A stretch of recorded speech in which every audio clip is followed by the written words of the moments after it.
A service of KIBMradio.com, the Internet's home for an all old-time radio.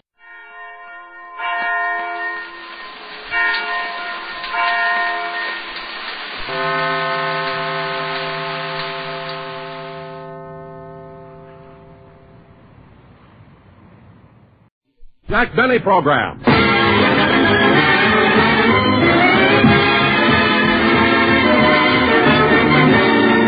Starring Jack Benny with Mary Livingston, Phil Harris, Rochester, Dennis Day, and yours truly, Don Wilson. Ladies and gentlemen, it is usually our custom to take you to Jack Benny's home in Beverly Hills.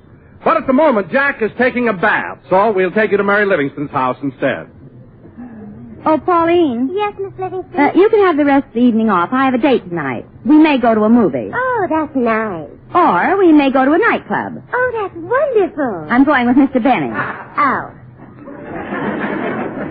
I know what you mean, Pauline, but I haven't been out with Mr. Benny since we got back from Europe. Gee, I'll bet your trip to England would have been a complete fizzle if it hadn't been for Bill Harris. You still have a crush on Phil, haven't you, Pauline? Uh-huh. Did you get to act with Mr. Harris at the Palladium? Yes, we did one sketch together, and at the end of the scene, he kissed me. Oh, tell me, Miss Livingston, what's it like when Phil Harris kisses you? It's like being slapped in the face with a bar rag.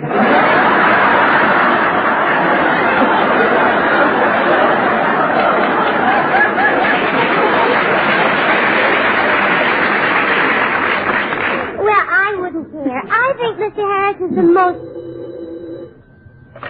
Hello, Miss Livingston's residence. May I speak to Miss Livingston, please? This is Barbara Stanwyck.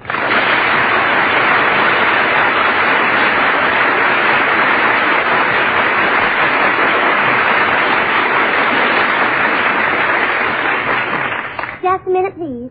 Miss Livingston, it's Miss Stanwyck. Oh, thank you, Pauline. Hello, Barbara. Hello, Mary. I called you because Bob has a conference at the studio tonight, and I'm having a few girls over for bridge. Would you like to join us? Oh, I'd love to, Barbara. But I promised Jack I'd go out with him tonight. Oh, then you're going to see my picture. Sorry, wrong number. Well, how do you know? Jack just called me for passes.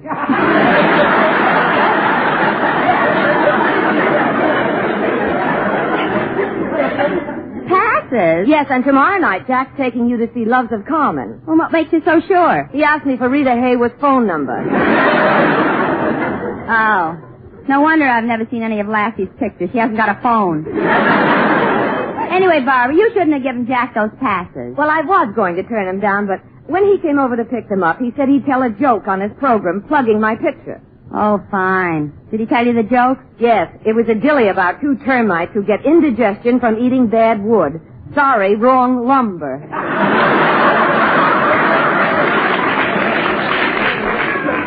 If he tells that gag on the program, I'll punch him right in the nose. I already did.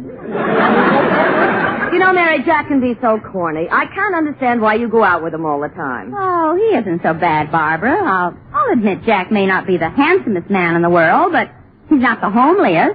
Well, no. He may not be the wittiest, but he's not the dullest. No, I guess not. And he may not be the most generous, but... Shall we dance?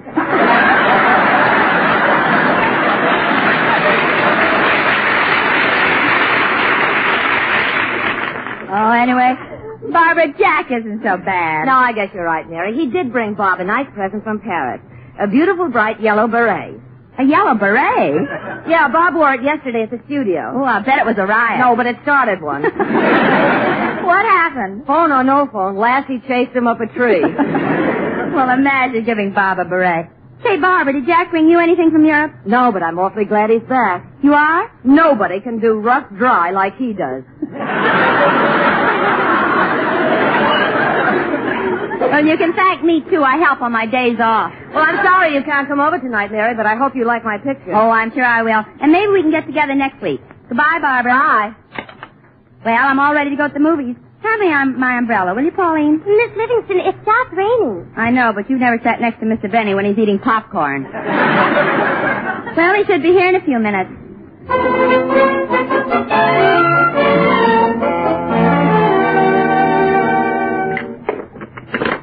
Here's your dessert, Mr. Benny. Strawberry shortcake with whipped cream. You better eat it fast or you'll be late for the movies. I know. Rogers, look at me. Do you think I need a shave? Well, yes and no. What do you mean, yes and no? After the movies, if you take Miss Livingston home by the way of Wilshire Boulevard, no. Griffith Park, yes. I'm not going by way of Griffith Park. My car's too old for that. Well, I'm almost through. I'm almost through eating. Say, boss, before you leave, I better put a patch over that slow leak in your rubber cushion. Why? Last time you went to the movies, you kept sinking lower and lower, and Miss Livingston thought you were unhappy with the picture. Oh, yeah. Well, put a piece of adhesive on the leak or some Scotch tape. I mean, fix it up any old way. Any old way?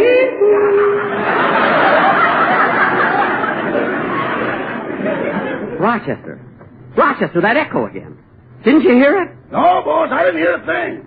That's funny. What if I'm just imagining it? Oh, well. Here's the plate, Rochester. I finished my dessert. Just a minute, boss. Let me look at you again. Yeah, I'll go get the razor and shave you. Shave me? Yeah, you've got so much whipped cream on your face, it'd be a shame just to wipe it off. Never mind. I'll use my napkin. Now lay out a suit for me, will you, Rochester? Okay. Oh, by the way, Mr. Benny, Dennis Day came over a little while ago, and he said he wanted to see you. Oh, well, why didn't you tell me? Dennis! Dennis!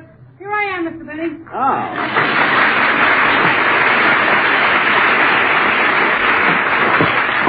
Hello, kid. Hello. Say, Mr. Benny, I don't know why people rave so much about television. What program? There. I've been sitting here watching it for 3 hours, and all they've shown is that ocean picture. All you can see is the waves flashing up against the screen. Dennis, you're looking at the Bendig. The television's in the other room.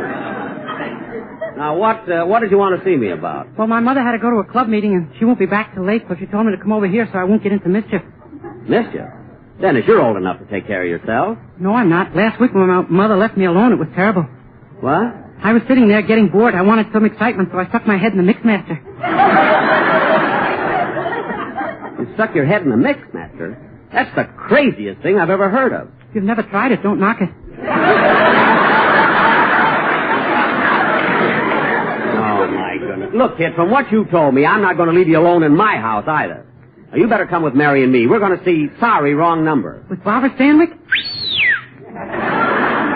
Dennis, I don't blame you, though. See, she's a wonderful actress. I don't know, she's so realistic. You know, so vibrant. So...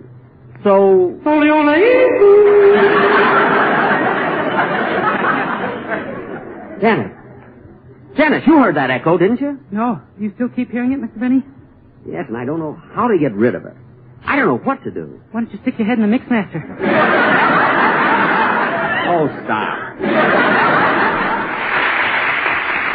Well, I'm all dressed, Dennis. Come on, we'll pick up Mary and go to the movies.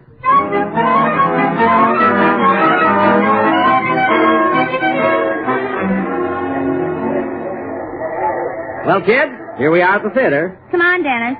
Uh-oh. What's the matter, Jack? See, there are 3 of us, and I've only got 2 passes.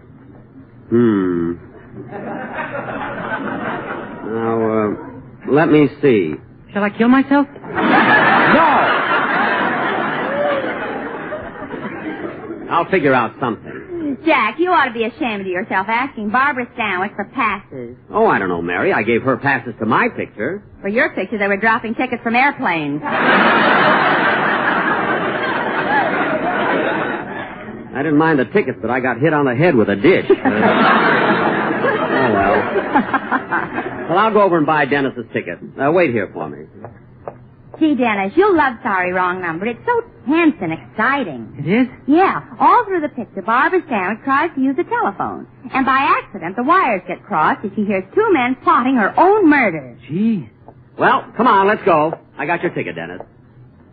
And Dennis, as we go in, hold my hand and call me Daddy.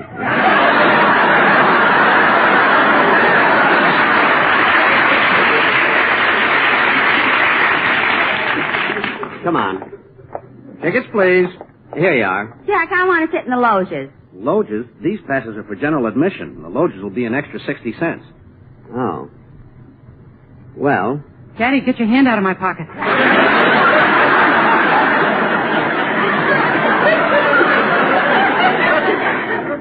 Oh, I'm sorry. How much did you say that was, mister? Oh, I gave it to him already. Oh. Well, let's go in. Imagine a big star like Barbara Stanwyck couldn't get me low seats. Come on, man. Hot dogs, scorecards, pennants. Get your football pennants here. We have both teams, UCLA and Stanford pennants. Wait a minute, Bud. This is a theater. What's the idea of selling football pennants? For the newsreel. Pennants. Get your pictures here. Hot dogs, scorecards, cushions, soft cushions. Oh, you brought your own, huh, Bud? Yeah. Come on, Jack. Immediate seating, third aisle to your right, please. Come on, kid. This aisle to the right here. Here, I'll open the door, Mary.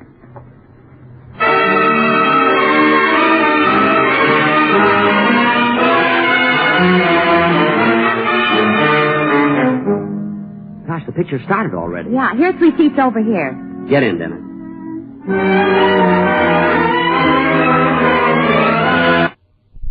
Operator! Oh, what's the matter with this phone anyway? Operator, please, can't you hear me? I must get my husband's office. Operator, why can't I get the operator? She can't even get low seats.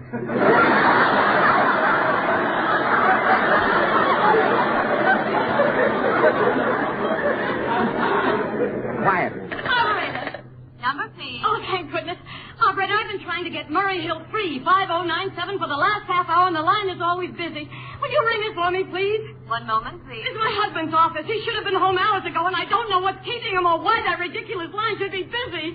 Ringing Murray Hill 35097. That line is busy. Busy. That's all I've been getting. It can't be busy. They've got a switchboard there. Why doesn't somebody answer? Why? Gosh, isn't Barbara wonderful? Yeah, she's beautiful, too. You ought to see her husband in a yellow beret. Damn it. Operator, try that number again, please. Murray Hill 35097. Just a moment, please. Ringing Murray Hill 35097. Oh, thank heaven, it's ringing. It's ringing. Hello? Hello, Mr. Stevenson, please. Hello? I want to talk to Mr. Henry Stevenson, please. Hello, George. Speaking. Who is this? What number have I got? It's all set, George, just like we planned it, and we do it tonight. That's good. I'm ready, and the coast is clear. Oh, those men, what are they talking about? I must have the wrong line. Get off the line, please. Get off the line. Hold that line. Dennis. Dennis, put down that pennant. The newsreel isn't on yet. Jack, be quiet. Operator, you cut me in on somebody else's conversation. I want Murray Hill 35097. Now, look, George, I don't want any slip-up on this.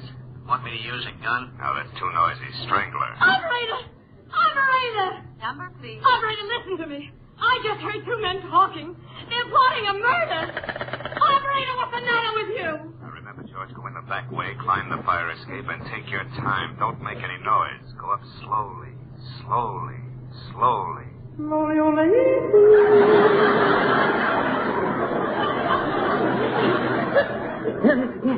That echo. Dennis, Mary, you heard it, didn't you? Jack, it's embarrassing. Now, remember, George, from here on, it's up to you. See that she's dead by midnight. Okay, pal. Leave it to me. Operator, there's no time. Listen to me. I'm trying to get Murray Hill 35097. Oh, never mind that. Now get me the police.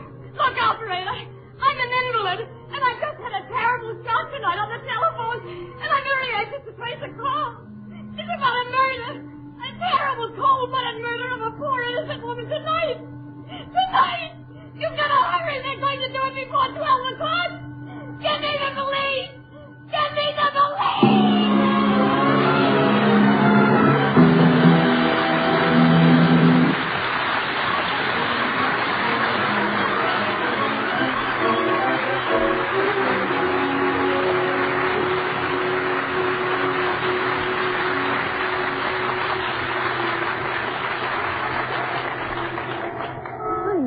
Jack, I can't calm down.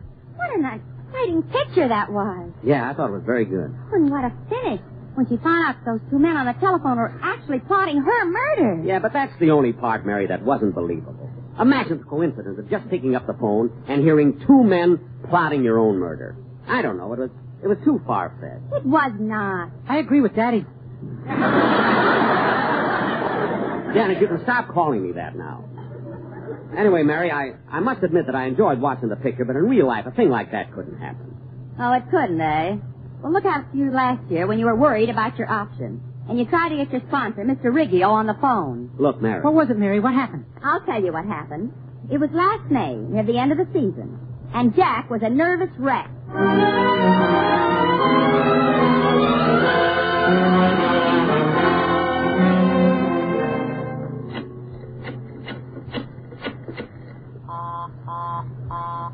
Busy.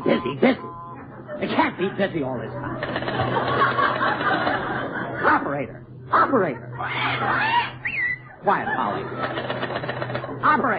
Operator. I'm sorry, that line is busy. Listen, operator.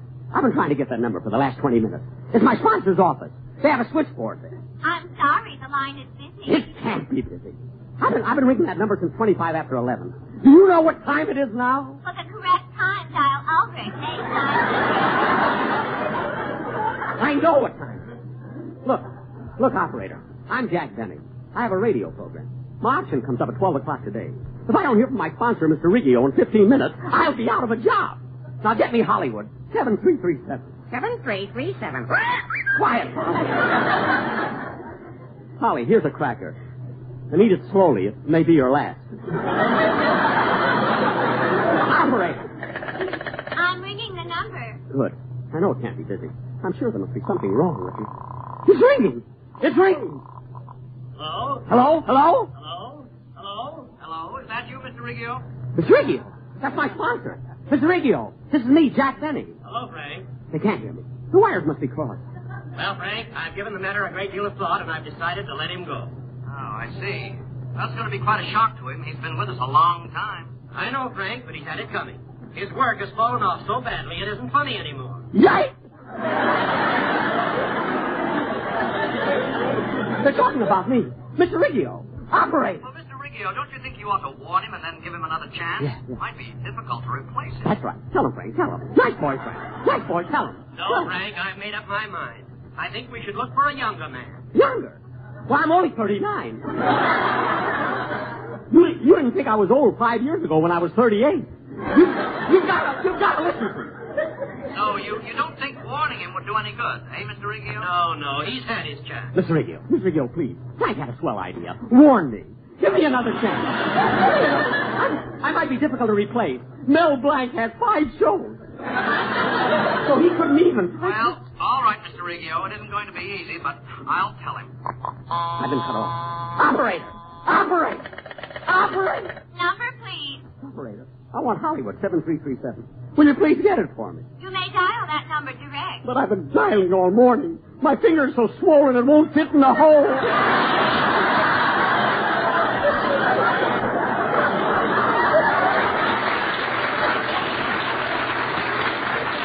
One moment, please. I will try that number for you. Thank you. 25 minutes. 25 minutes to go. If I could only talk to Mr. Riggio. If I could plead with him. Beg him. Like I did last year. Maybe I could talk him into giving me another. Sorry, that line is busy. Busy. What am I going to do? I got to think fast. It's 4 minutes to 12. Wait a minute, I know. I'll call my agent. That's it, my agent. Why am I paying him 9%? I'll try it. Hello, is that you, Edna? Edna? This is Johnny McGuire. I just got off my ship. Haven't seen a woman in 3 years. You're the first one I called. You must have the wrong number. Ah, don't give me that, Edna. I recognized your voice right away.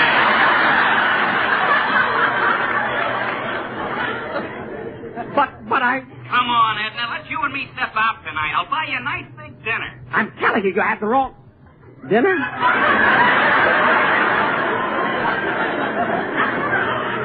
No. What am I thinking of? No. Then he'd want... I'm sorry, you have the wrong number.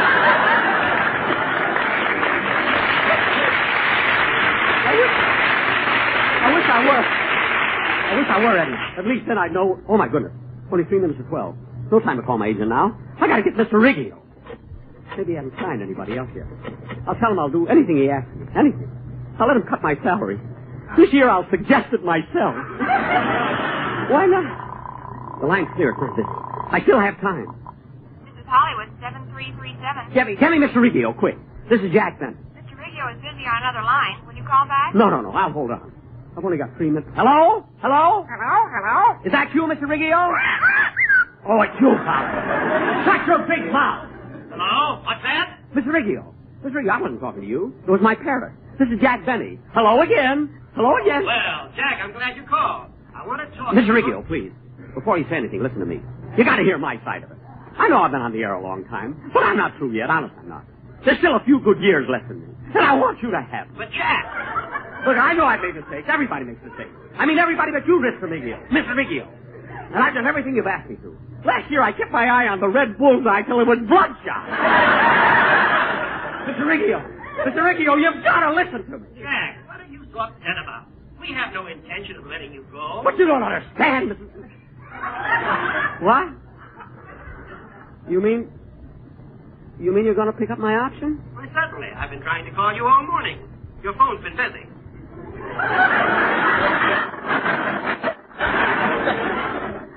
My phone? Busy? Oh. Tell me, Jack, whatever gave you the idea we wouldn't take up your outing? Well, Mr. Riggio, I called you a few minutes ago, and the wires got crossed. Yeah, I heard you talking to a man named Frank. Frank? Oh, yes, he's my office manager. Well, I overheard you telling him to let somebody go, that you didn't want him anymore. Oh, yes. We had to discharge him. He was a bookkeeper. Very incompetent. The bookkeeper? Oh.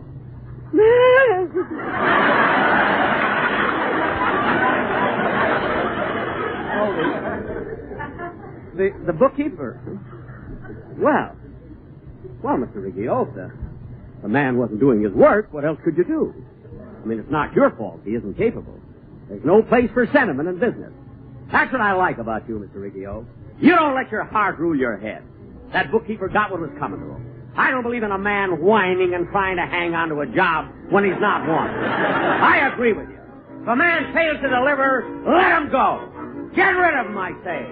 Fire him.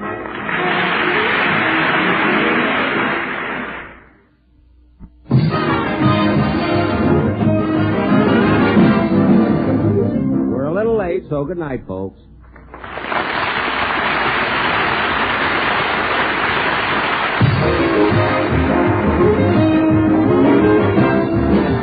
The Jack Benny program is written by Sam Perrin, Milt Josephsberg, George Balzer, John Tackerberry, Al Gordon, Hal Goldman, and produced and transcribed by Hilliard Mark. The Jack Benny program, presented by America's largest selling cigarette, Lucky Strike.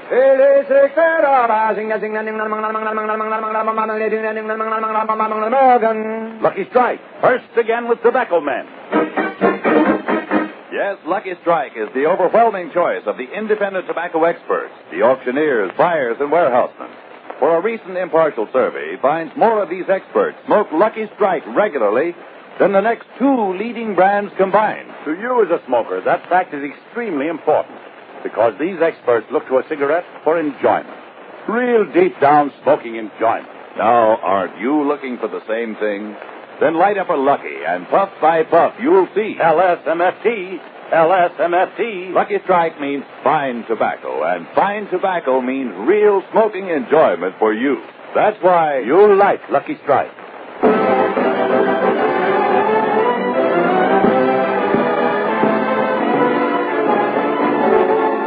The Lucky Strike program starring Jack Benny with Mary Livingston, Phil Harris, Rochester, Dennis Day, and yours truly, Don Wilson.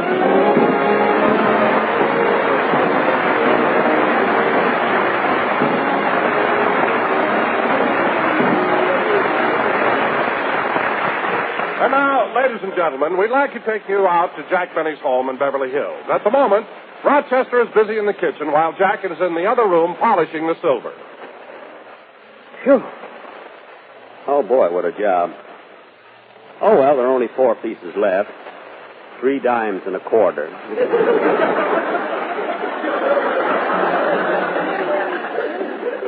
Gosh, look how they shine. They were green when I took them out of my pocket. I'll never wait that long again. Quiet, Polly. And remember, Polly, now Daddy's giving a very important dinner party tonight. Remember what I taught you. How do you do, Mr. Colman? How do you do, Mr. Colman? That's right. How do you do, Mrs. Colman? Hiya, Toots. Polly, I wish you'd pay more attention. Oh, boss! Yes, Rochester? What time are Mr. and Miss Colman coming over for dinner? Oh, they'll be here about 7:30. Good. That'll give me time to fix some hors d'oeuvres. Oh, yes. What are we going to have, Rochester? Cheese and crackers, anchovies, and sardines. No hard-boiled egg? No, Polly didn't come through this week.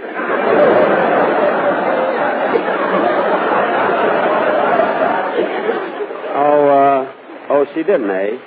Rochester, hand me that Halloween mask. Here you are. Polly.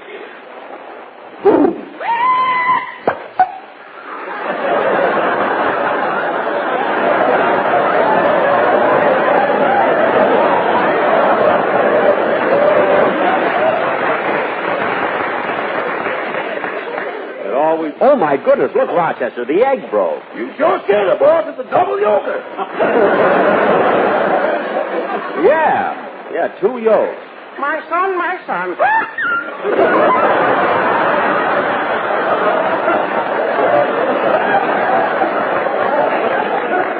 It'll be all right, Polly.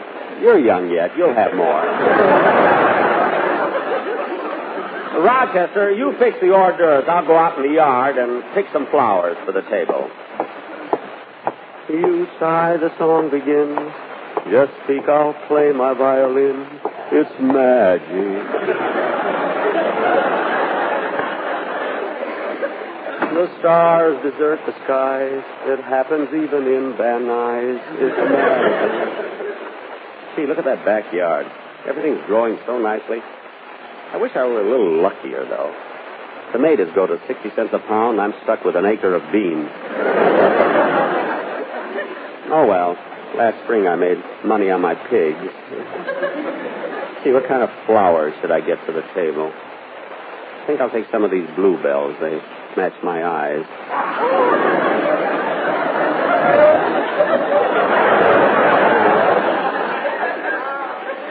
Now, Ronnie's my guest. I'll pick gardenias. They kind of match his hair. I think I'll take some of these roses, too. There. That ought to be enough. You sigh, the song begins, and then I play my violin. It's lousy. La, la, la, la, la, la. Oh, Rochester, get me a vase for these flowers. Yes, sir. And say, boss, while you're out, Polly laid another egg. Another egg? Yeah, she said it was a repeat for the West Coast. What? She was holding it for release at this more convenient time.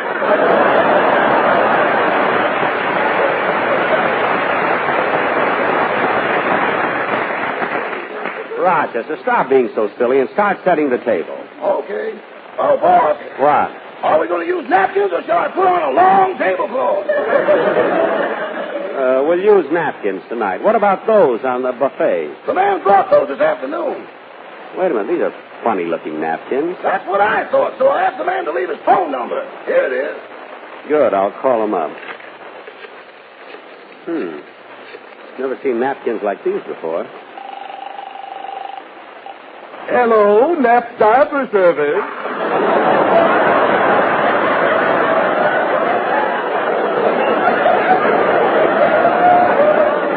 Say, this is Jack Benny. Did you leave some napkins for me? Sorry, wrong number.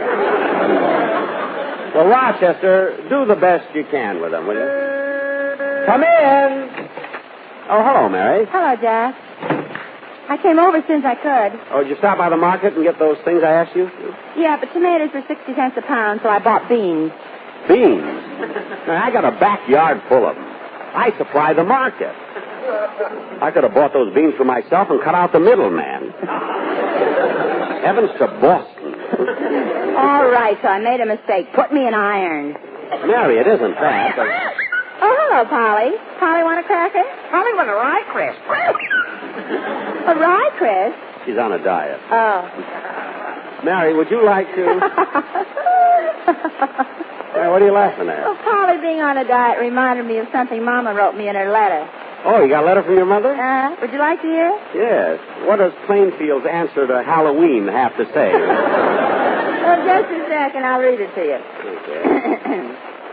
My darling son, Mary. Son? Mama wanted a boy. Oh. Mary, dear, we're all feeling well and hope you are the same. First of all, I want to tell you that your cousin Louie went on a diet and lost a lot of weight. It's a very strict diet. For 30 days, they wouldn't let him have anything but bread and water. Your mother will say anything for a laugh. And, Mary, it was awfully sweet of you to send your sister, Babe, that French bathing suit from Paris. However, Babe tried the bathing suit on yesterday, and something's wrong. Either the manufacturer left something off the suit, or nature left something off Babe.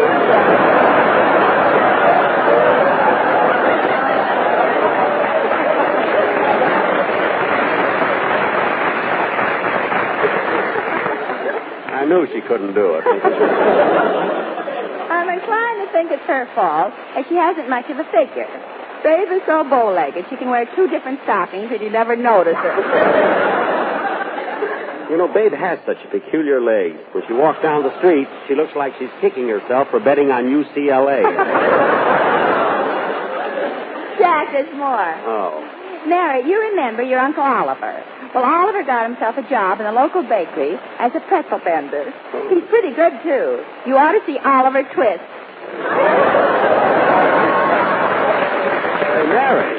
Say, Mary, your mother's pretty good. That's a swell gag. Please read that joke to Jack if he's jerk enough to like it. Well, maybe I am. I don't know. That's all the news. So best regards, and let us hear from you soon. Your loving mother, Charlie. Charlie? Her mother wanted a boy, too. Well, Mary, they can say what they want to about your mother, and most people do. Now, Mary, would you like to help me set the table? I want it to look nice when the Colmans get here. Sure, Jack, but you know, it's still pretty warm. Why don't you serve dinner out on the patio? Hey, that's a good idea. Oh, Rochester, we're going to have dinner out on the patio. Patio lady.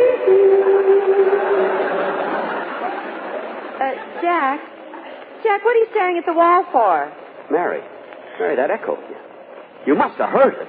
Jack, if you don't stop imagining things, you'll go crazy. I'm not imagining things. I heard it. I know I did. Well, try to get your mind off of it. Okay, I'll try. I got the table all set, Mr. Bailey, but I'm having a little trouble with the napkins. With the napkins? Yeah, I keep folding them into squares, and they keep folding themselves back into triangles.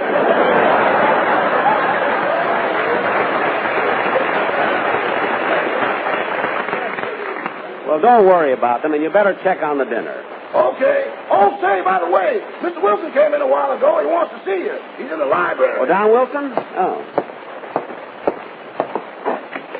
Oh, hello, Don. Hello, Jack. The sportsman couldn't come over, so they asked me to talk to you about the commercial for the program. Oh. Meanwhile, I've been looking through your scrapbook all about your trip to Europe.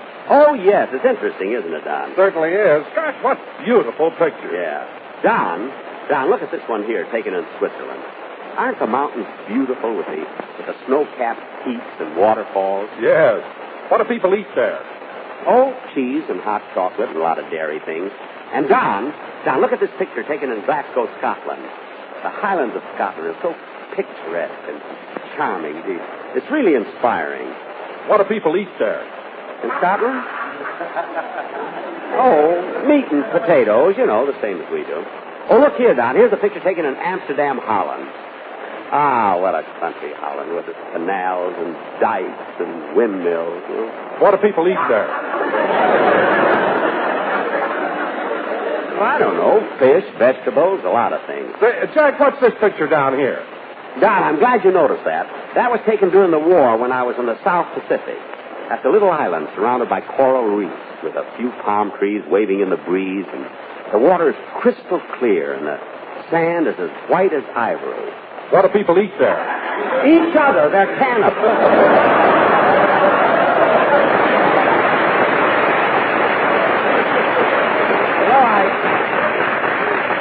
I can't understand you, Don. I'm showing you such beautiful pictures. All you can think of is food.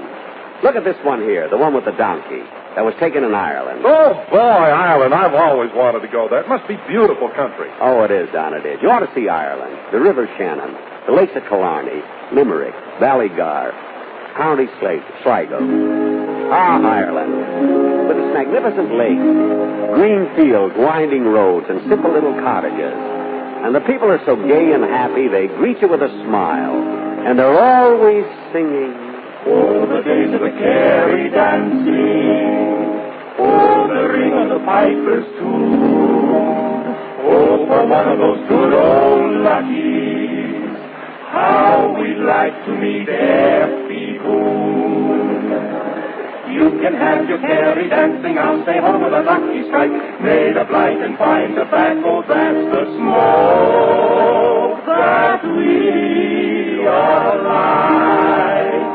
Puff to puff on it, just one puff on it, fills my heart with joy. Oh, the days of the Kerry dancing, oh, the ring of the piper's tune, oh, for one of those good old luckies.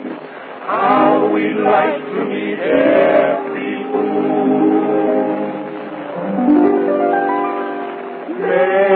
Maybe Ireland is heaven, but we are a dominant even though Genesis always a shouting and give us a lucky and we'll to Kentucky where they go to pack us so light and so fine. Tell us, tell us, tell us, tell us, tell us, tell us, tell us, tell us,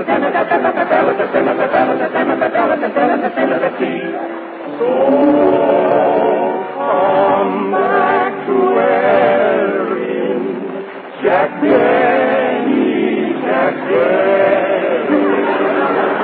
Come back again and bring Phil Harrison.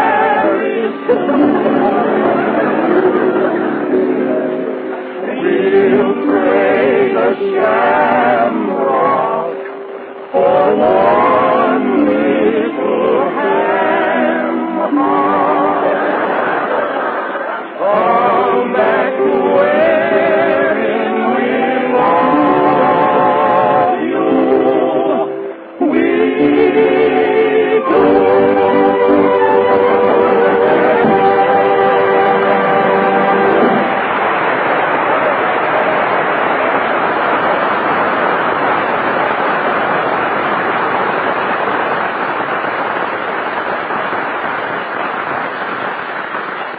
Yes, John, without a doubt, Ireland is one of the most beautiful countries in the world. What do people eat there? Now cut that out!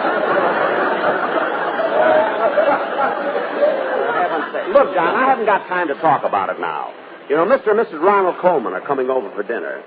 Gee, look what time it is. They're probably getting dressed right now.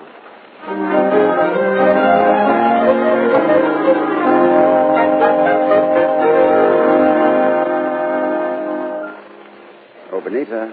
Yes, Ronnie?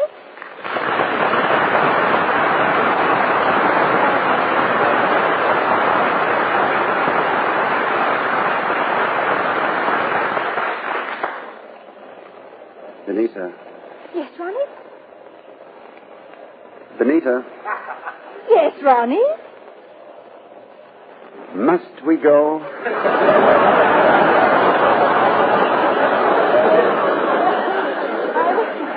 I'm afraid we must. It's too late now to get out of it. Well, I certainly wish we had to. Say, I've got it. Call Jack up and tell him I broke my leg. Oh, darling. You can't tell him you broke your leg. You told him that the last time, and he found out you didn't. Well, this time I will break it. That's not necessary. After all, he's not going to ask you to dance with him. Well, can't you call him up and say I have a cold? And my doctor doesn't want me to be among crowds? No, that wouldn't work either. Jack told me this was to be an intimate dinner, and there won't be many people. No, not at first. But the place will be jammed when the Greyhound bus stops for sandwiches.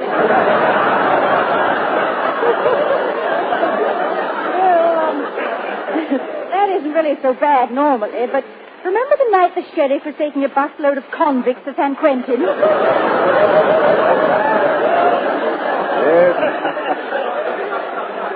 Well, I'll never forget it. You know, it's bad enough going to Benny's house, but the people he surrounds himself with. That Phil Harris fellow. What an atrocious character. Mr. Harris isn't so bad. He's rather attractive, too. He's got nice hair. Yeah, so is Lassie, and she doesn't drink.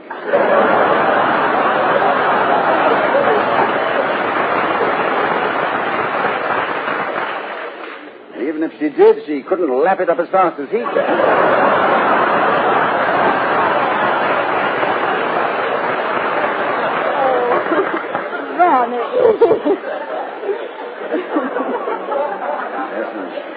And of all Benny's cast, the most ridiculous is that Dennis Day. I know, but at least Dennis has an excuse. Oh, what's that? He's nuts. Well, he certainly is. And that Don Wilson fellow, you know, I can't understand him at all. What do you mean? Well, once I was telling him about Lost Horizons. I gave him the most beautiful description of Shangri-La, and when I finished, he said, what do people eat there?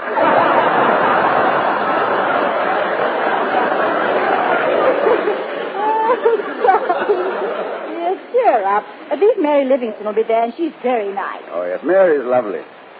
But how Benny could take that girl out of the May Company and drag her down to this, I'll never know.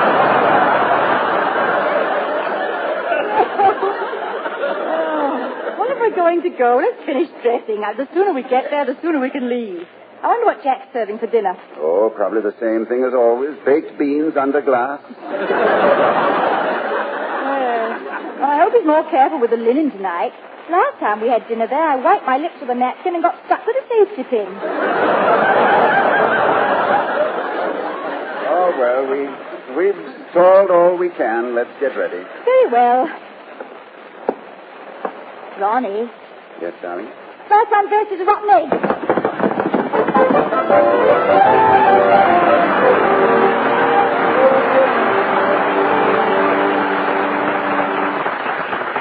Well, Mary, the table's all set. Looks nice, doesn't it? Especially the decorations. Oh, Jack, you always overdo everything. The last time I had dinner here, you had the table covered with flowers, ferns, leaves, and everything. So what?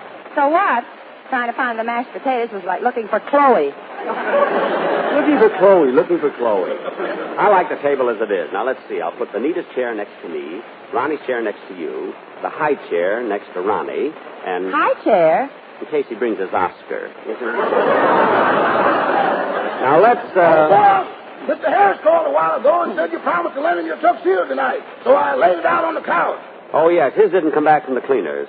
Jack, where would Phil be going that he has to wear a tuxedo? Well, his band has been engaged to play at the Hollywood Bowl. But the Hollywood Bowl is closing for the season. I know. They want to make sure of it. Oh, I just thought of something. Rochester. Yes, Mr. Benny? Now, Rochester, I want this to be the classiest dinner that I've ever given. So get the candlesticks off the mantelpiece. I think it would give it just the right touch of continental flavor to have dinner by candlelight. Wait a minute, Jack. I'm not dressed for such an occasion. If you're going to eat by candlelight, why didn't you give me notice? The electric country didn't give us none. It happened this morning. I just stepped out of a hot bath when the man came. He not only turned off the heater, he blew cold air on me. Here are the candles, boss. Put them in the center of the table. I still think it'll be too dark. Well, okay. If you want electric lights, I'll go out to the switch box and connect the wires myself. Come on. Switch box is out in the service porch. There it is over there. Boss, here's a pair of pliers, a screwdriver, and a roll of tape. Thanks. This won't take long at all. Mary, hand me my rubber gloves. Yes, Doctor. Don't be funny. Maybe you shouldn't fool around with electricity. I know what I'm doing. Here, hold this flashlight. Okay. Now, let's see. And I'll take this wire and connect it over there. Did the lights go on, Rochester? Uh-uh. No. And I'll take this wire and put it over like that. Did that do it, Mary? Uh-uh. No. And I better take these two wires and hook them onto the bottom two wires like this. Did that fix it, boss? Boss! Boss! Boss, fix to me!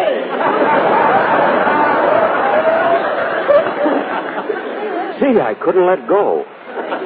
Mary, when I touched those wires, did that do anything? Yeah, one of your eyebrows has a Tony.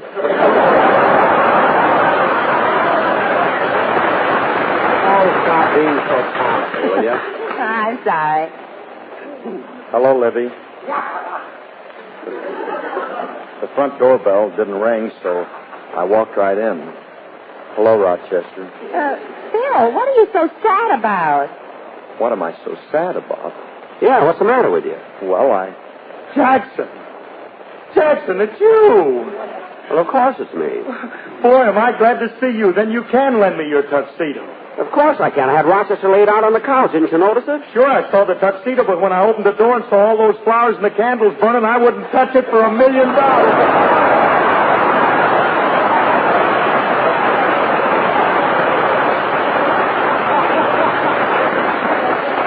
What?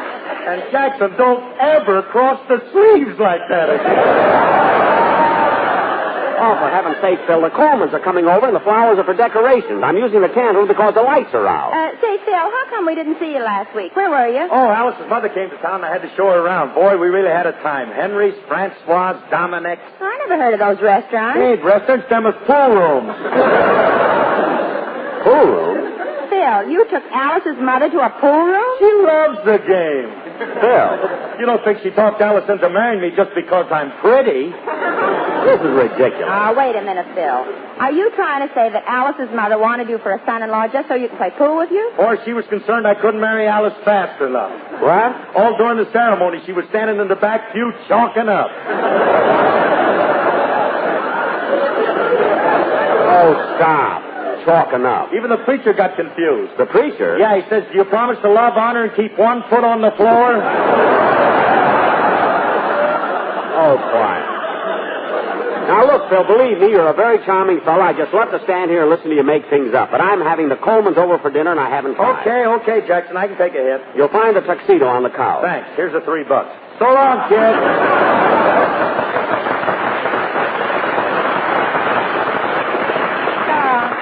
Jack, aren't you going to fix the lights? Oh, I'm not going to bother with it now. We'll just have to leave the candles. Holy smoke, look how late it is.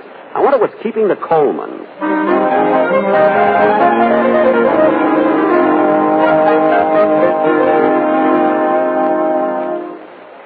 Benita, is my tie on straight? Looks very nice, Jack. Thank you. Oh, Ronnie, I happened to look out of the window and I noticed Jack has candles on the table. Candles on the table. Well, that's Benny for you. Candlelight and 7-Up.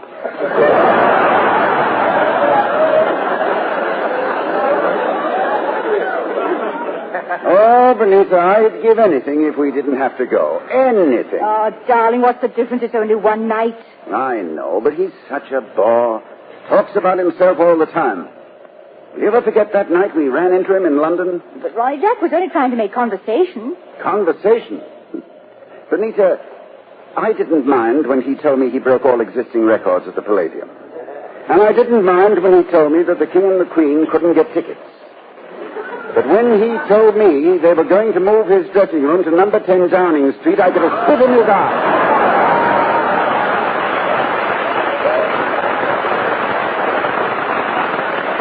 Oh, darling, you can't blame him for being enthusiastic. Well, perhaps not. But, Benita, his method of advertising his engagement at the Palladium was disgraceful. Well, it was rather flamboyant. Flamboyant? Imagine him hiring a skywriter to fly over the House of Parliament, writing, "Laugh till you crack a Jolly Jack."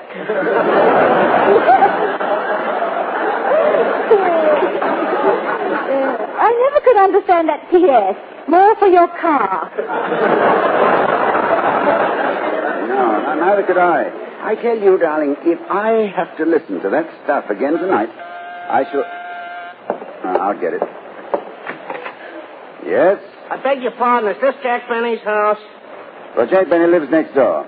Next door? But that's a parking lot. Only the front lawn. Well, I'm sorry I bothered you, but I got to deliver this stuff to Mr. Benny. He called up the market and said something went wrong with his oven, and he told me to hurry over with 4 cans of hash. Hash? Benita, did you hear that? Hash.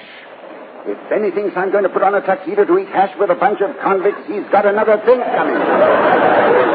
Ronnie, now don't get so excited. We promised Jack we'd be there. We've got to go. Now, come on. All right, come on, let's go. Benita, from now on, invitation or no invitation, I swear this is the last time Ronnie, look out.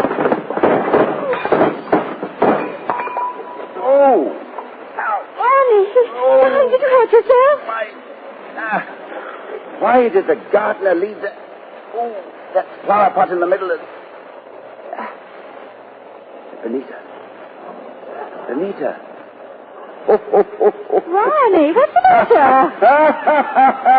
Ronnie, what are you laughing at? Benita, we don't have to go. I broke my leg.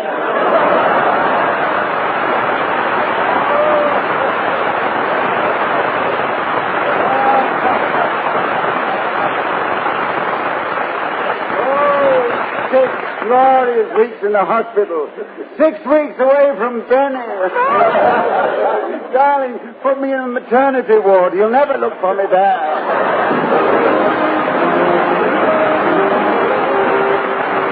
Jack will be back in just a moment, but first...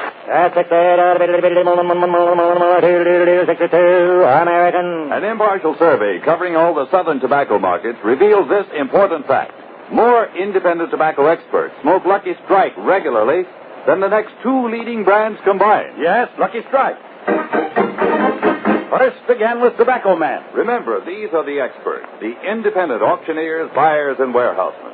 Year after year, they can see the makers of Lucky Strike consistently select and buy that fine, that light, that naturally mild tobacco.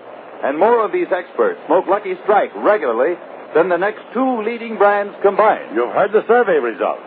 Now, here's what Mr. Frank A. Brown, veteran tobacco warehouseman from Stoneville, North Carolina, recently said. Season after season, I've seen the makers of Lucky Strike buy fine, ripe tobacco. Tobacco you just can't beat for smoking quality. I've smoked Lucky's 29 years. A Lucky Strike smoker for 29 years. And Mr. Brown, like you, looks to the cigarette he smokes for enjoyment. Real deep down smoking enjoyment. So light up a Lucky yourself, and puff by puff, you'll see. LSMFT. Lucky Strike means fine tobacco, and naturally fine tobacco means a really enjoyable smoke for you. Yes, puff by puff, pack by pack. You'll like Lucky Strike. So next time you buy cigarettes, ask for Lucky Strike. Good night, folks.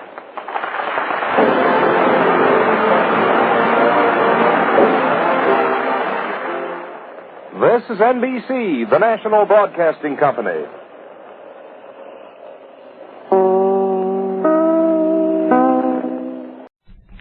The Jack Benny Program, presented by America's largest selling cigarette, Lucky Strike.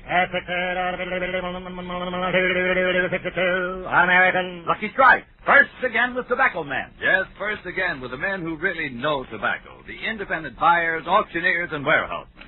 And a recent impartial survey reveals that more of these independent tobacco experts smoke Lucky Strike regularly than the next 2 leading brands combined. Remember, these are the experts who, year after year, can see the makers of Lucky Strike consistently select and buy that fine, that light, that naturally mild tobacco. And for their own personal smoking enjoyment, they choose Lucky Strike. So let this overwhelming preference of the tobacco experts lead you to real deep-down smoking enjoyment. Just light up a Lucky, and puff by puff, you'll see. LSMFT. Lucky Strike means fine tobacco, and this fine Lucky Strike tobacco means a world of smoking enjoyment for you. Yes, you'll like Lucky Strike. The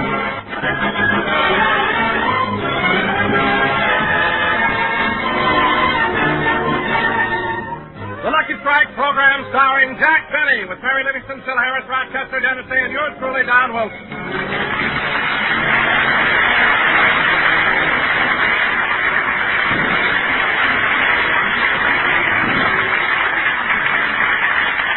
Gentlemen, tonight is Halloween, and in Beverly Hills, as in communities all over the country, the little goblins have already started through the neighborhood playing trick or treat. Well, this is the last house in the block. Before we go to the next street, I think we ought to put all the stuff we got in one big bag. You go first, Bobby. I'm Joy. Bobby and me changed masks. Well, it doesn't make any difference. But let's all empty our pockets and see what we got. I'll go first. I got a piece of fudge, a stick of gum, and 2 lollipops. I got an apple, some popcorn, 2 cookies, and a chocolate bar. I got some lemon drops, a peppermint stick, and a donut. I got a Tootsie Roll, a package...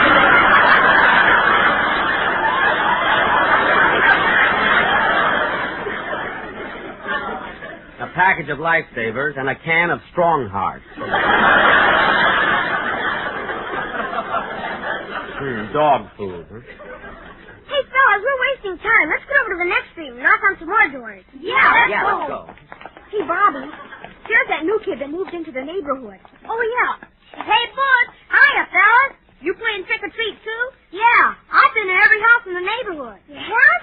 Hey, what do you got in that big gunny sack? A walnut and 2 jelly beans.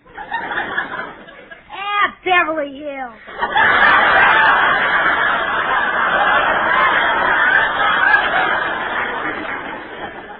Say, Butch, I want you to meet the treasurer of our club, Mr. Jack Benny. Hiya, Mr. Benny. Hello, Butch. You can be very proud that you've met Mr. Benny. I can? Why? You've just shaken the hand that knocked out Gene Tunney. Gosh! Gene Tunney. With that old right cross that kissed her in the 3rd round. Right, killer? Well, I know that you kids have a tendency to exaggerate. It was in the 7th round. That's what it was. And so much what Mr. Benny was England this year. Yeah, Mr. Benny was the most decorated athlete in the United States Olympic team. Gee, what if that was the end? Are you kidding? In the same afternoon, he won the 100-meter dash, the pole vault, the discus throw, the broad jump, the high hurdles, and the diving contest. Holy smoke! And then he had to run 12 miles back to the Palladium to be in time for his evening performance. Gee whiz! And it wasn't easy running with all those medals on. Oh, boy, what an athlete. Yeah, but Mr. Benny doesn't want anybody to know it. He even wears big pads in his coat so his muscles won't show. And not only that, Butch, Mr. Benny's in the movies, too. He made a picture called... Come on, fellas, let's go. Halloween will be over before we know it. Now, let's go ring some more doorbells. Okay. Hey, kid, this is the street where Mary Livingston lives. Mary Livingston. Isn't that the girl you said was nuts about you? Yeah. I'm going over and call on her. Listen, I'll see you back here in a few minutes. Okay. Gee, I hope Mary's maid is out tonight, so she'll open the door herself. Boy, will this mask fool her. Trick or treat?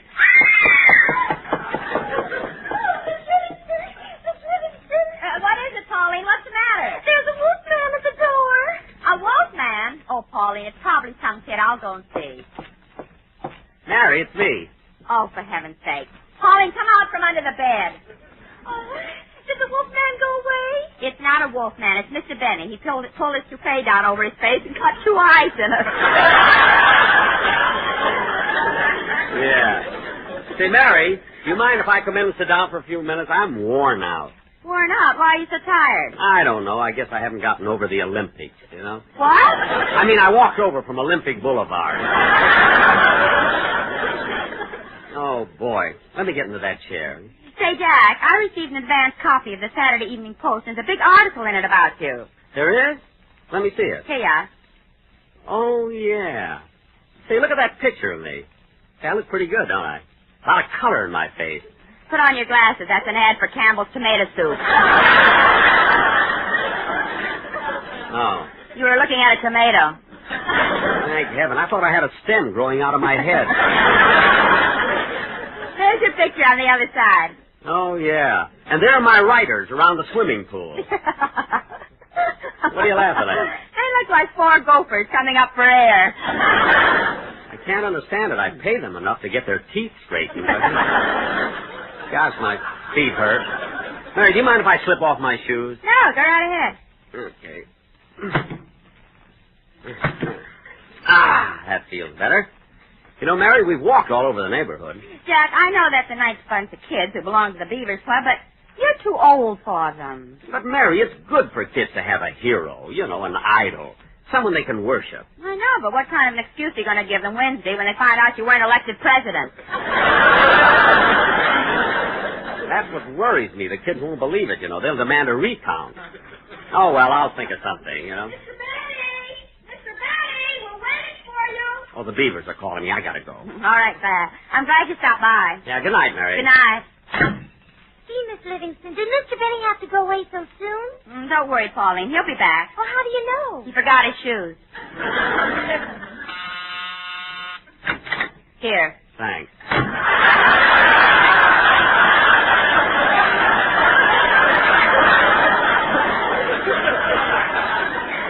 All right, fellas, I'm coming. Now, let's go ring some more doorbells. Yeah, and let's hurry. I gotta be home by 10 o'clock. Me, too. That's what I told me old lady. But you ought to be ashamed of yourself. Now, what kind of language is that for a beaver? Told me, old lady. Told me, old lady.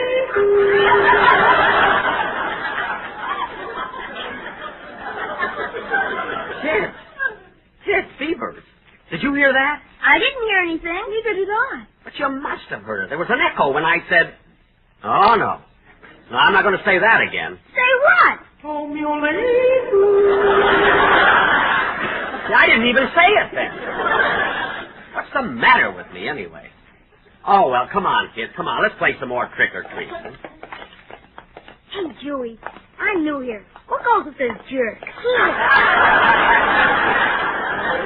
He ain't no jerk. He's just hired from the Olympics. Come on, Beaver. Don't lag back. Let's go.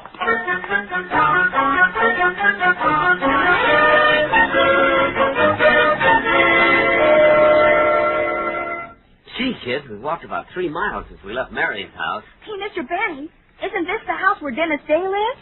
Yeah. Hey, let me go up alone. I want to scare Dennis's mother. You kids wait here. I think I'll look in the front window first, see if Mrs. Day is home. Good, it's open, too. Oh, Dennis! Dennis, where are you? I'm in the library, Benita. Dennis, stop imitating Ronald Colman. Now go sit down and finish your dinner. Okay. Say, Mother, why are you carrying that baseball bat? In case some fathead comes to the door to play trick or treat. Dennis, what happened to all the mustard that was in this jar? Oh, I used it to play a Halloween trick. A Halloween trick with mustard? Yeah, I smeared it all over your new nightgown. What? You smeared mustard on my new nightgown? Not so loud. You're not supposed to find out till you go to bed. Oh, for heaven's sake. Well, Mother, what are you mad about? I was a good sport last Halloween when I found my suit tied in knots and a dead mouse in my pocket. Oh, that's horrible. Who played a stupid trick like that on you? I did. Every day they're getting babies mixed up in the hospital, but I have to get the right one. Now, Dennis, you've got to rehearse your song for the program. Yes, Mother.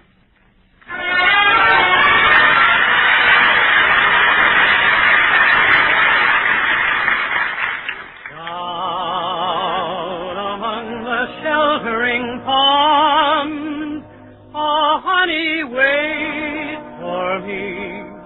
Oh honey, wait for me.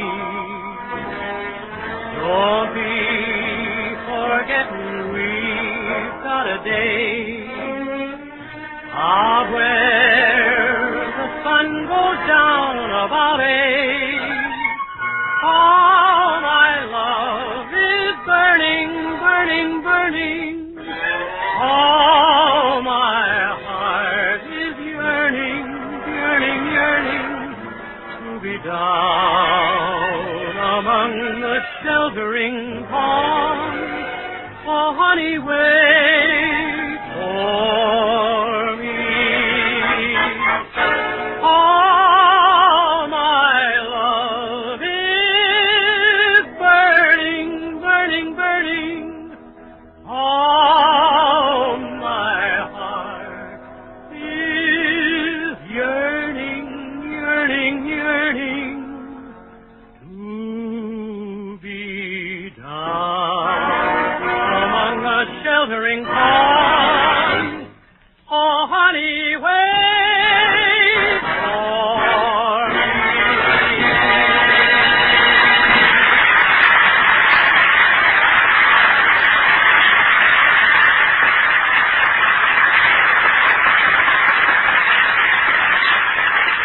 Boy, I'm getting out of here. I wouldn't go near Mrs. Day with that baseball bat in her hand. Hey, Mr. Benny, did you scare Dennis's mother? Now, there was nobody home. Well, I thought I heard somebody singing with a beautiful voice. Oh, that was me. Down among the sheltering palms of my honey. Hey, kid, here's a friend of mine coming down the street. You hide in the bushes, and I'll put on my mask and scare him. Okay. Oh, boy, when he sees this mask, he'll jump out of his skin. Boo! Hello, Mr. Benny.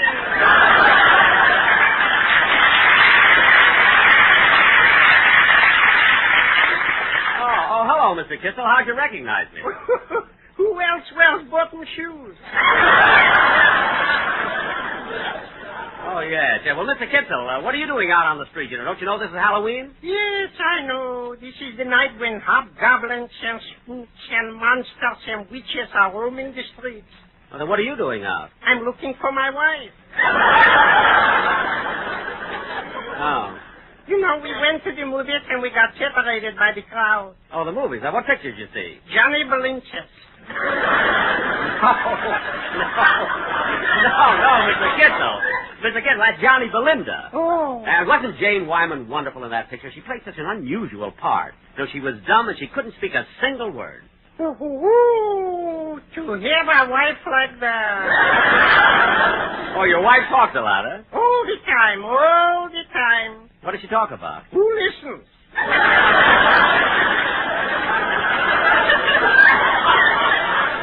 You know, I hope someday, tonight especially, that she gets home early so she can straighten up the house. Some kids tipped it over. Tipped over your house? Yes. It must be awfully small. Small. In the morning, if you get out of the right side of the bed, you're in the kitchen. Mm-hmm. If you get out on the left side of the bed, you're in the bathroom. Mm-hmm. And if you get out of the front of the bed, you're on the sunset bus. Gee, you have got a small house. Yeah. Well, goodbye, Mr. Benny. Goodbye, Mr. Kissel. It was nice meeting you again. Likewise, I'm convinced.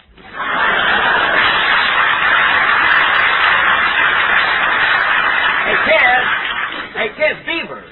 Beavers, where are you? Well, here we are, Mr. Benny. When you were talking to that man, we rang some more doorbells. Yeah, we're dividing up the stuff we got. We dumped it out on the sidewalk. We got a lollipop, a stick of gum, a penny, a bottle of Coke, and a Tootsie Roll. I'll take the Coca-Cola. I'll take the Tootsie Roll. I'll take the lollipop. Now it's between you and me, Mr. Benny. Which do you want, the stick of gum or the penny?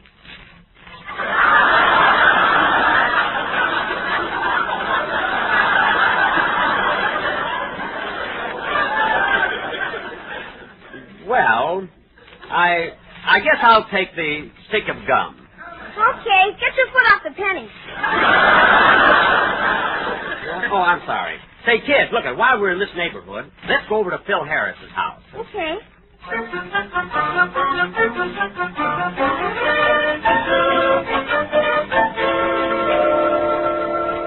Here we are, boys. This is Mr. Harris's house. Now, look, you kids go up to the door, and I'll hide here behind these bushes. Okay. No, fellas, this has been an awful tame Halloween. Yeah, let's have some fun. Let's tip over Mr. Harris's trash can. Okay, here goes.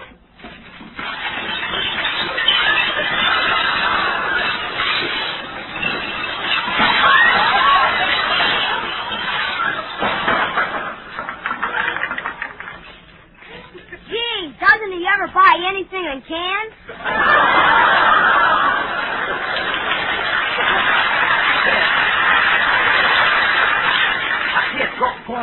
Go ahead and ring the bell. Okay, I'll ring the bell and then we'll all hide.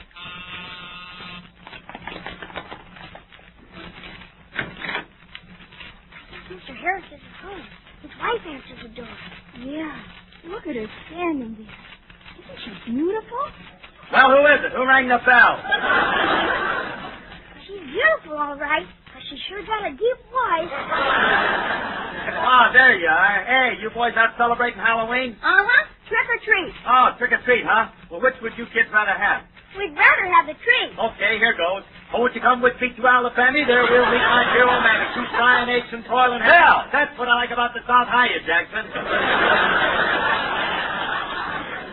You with these boys, or are you working solo?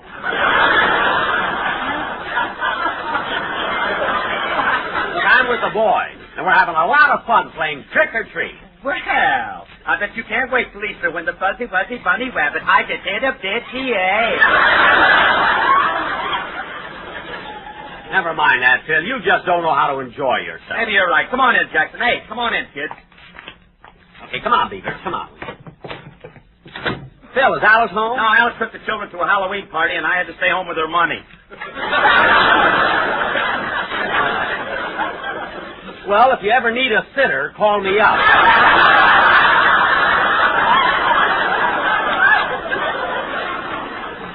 So you're here all alone, huh? Yeah, but I don't mind, Jackson. I've been sitting here looking through my old picture album. You know, when I was a kid. Can we see them, Mr. Harris? Sure. Hey, look, there's a picture of me in school when I was in the first grade. See it? Gee, what a cute bunch of little kids. But the teacher looks kind of familiar. That ain't the teacher, that's me. Oh, yeah, you were kind of slow in school, weren't you, Phil? Yeah, the teachers didn't seem to like me either. They were always picking on me. Did they make you stand in the corner? Listen, Junior, I stood in the corner so much I was the only kid in class with a triangular forehead. Triangular forehead? Gee, how'd you get rid of it? He massaged it till the point went to the top.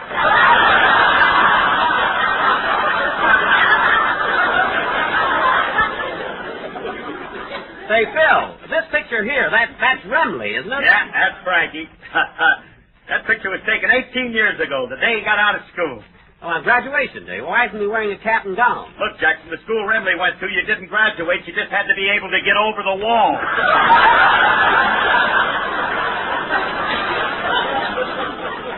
Oh. Incidentally, he never would have made it if I wasn't there to give him a boot.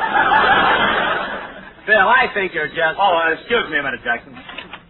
Hello, this is the residence of Phil Harris and Alice Faye. Oh, I'm sorry, honey. I didn't know it was you, or I'd have given you top billing. No, I'm not alone. Jackson dropped in with a bunch of kids, so I brought out my album, and we got to talking about old times. You know, effervescing. That's reminiscing.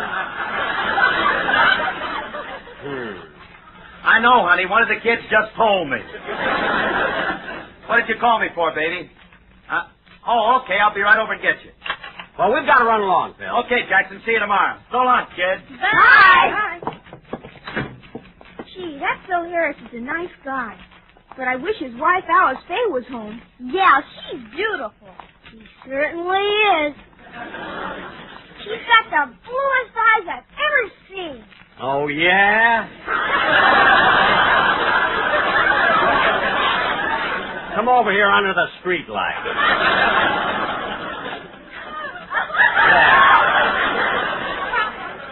Now, come on, kids. We've got about 5 more houses. Now, look, where we go next? Hey, I know a good Halloween trick. What? Well, there are 5 of us. Let's go tip over John Wilson. No. We mustn't do that. But I know what. Let's go over to Mr. Wilson's house anyway. Okay. Come on, Beaver. Come on. It's getting late.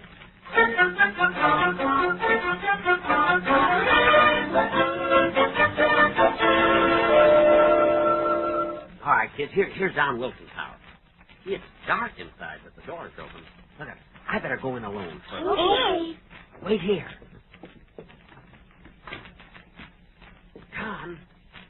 Don. It's so dark in here. Don, where are you? Jack ran here, me and the sportsman. Well, Don, what are you doing in this big house with all the lights out? We're telling ghost stories. Jack, we have a wonderful Halloween song we want to do. Yeah? Yeah. There are a few places where you join in, and there's one place where we want you to do a weird, crazy laugh. A weird, crazy laugh? All right. Let's start. Well, we have to wait about 10 seconds yet. Why? We can't start till 9:26 Bull of a Witch time. Oh. All right, but look, we've only got about 5 seconds more. Ready, everybody?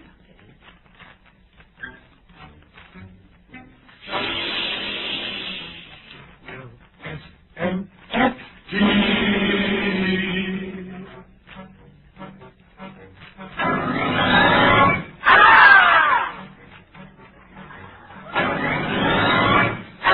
Come, we will give you a thrill. There's a house on a hill, full of spooks, but we will frighten them away. Take off my toupee. Come, with a wolf in the cow. This is our night to howl, and we'll hoot like an owl. Hoot, hoot. We are the goblins who know where the warm breezes blow. and tobacco leaves grow. LSMFT, that's a smoke for me. So take a trip from the ghost to tobacco they toast. Pick the one we like most. Out, out. Now? No. Oh. Now? Yes. Go.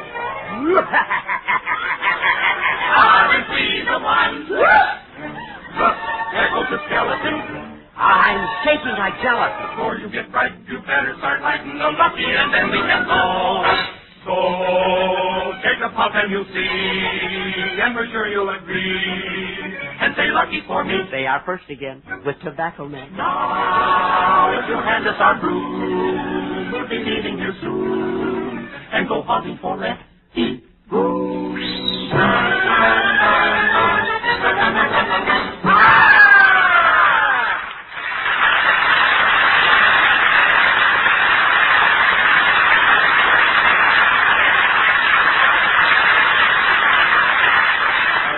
That was wonderful, absolutely wonderful. Well, Jack, maybe we could use it as a commercial on the program sometime. No, it would scare all the people. Well, I better go. The beavers are waiting for me. So long, Don. So long. Ouch. Imagine putting a mouse trap in a fruit bowl.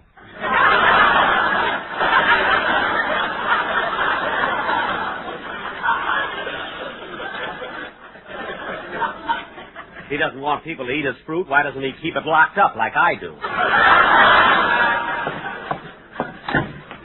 Hey, kids. Kids, come on out.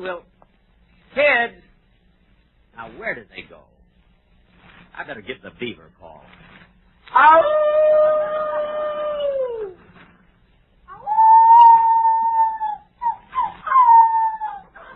Gee, that's the beaver's distress signal.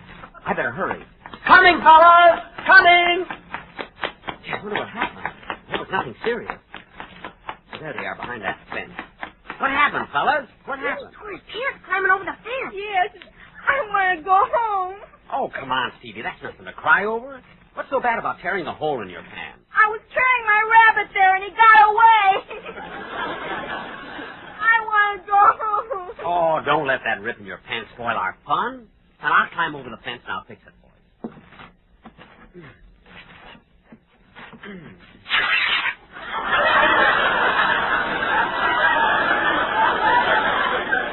Well, so long, fellas.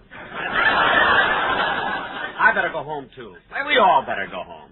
Huh? Okay, Mr. Benny. But before we break up, we want to say something to you. What is it? What is it, miss? For he's a jolly good beaver, for he's a jolly good beaver, for he's a jolly good beaver. It's only 39. Thanks. Thanks a lot, fellas. Thanks a lot. See you at the next meeting. Good night. Good night.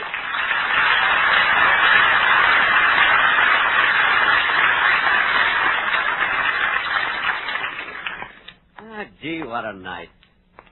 Such fun. It's great to be young. La la la la la la la la la la la. Uh-oh. I wonder... Well, it won't hurt to try.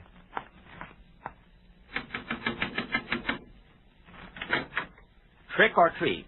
I'm sorry, but I'm only the watchman in this bank.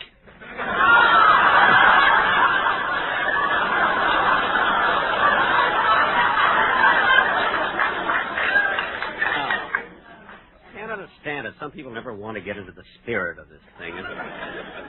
Well, I might as well go home, I guess. La la la la la la la la la la la la la.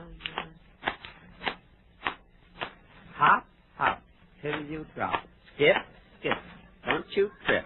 Step on a crack, you break your back. Oh, darn it, I stepped on one. Nobody saw me. La la la la la la la la la la la la la la. For I'm a jolly good beaver. For I'm a jolly good beaver. For I'm a jolly good beaver. Why don't I pay my dues? Why don't I pay my dues? Jack will be back in just a moment, but first, A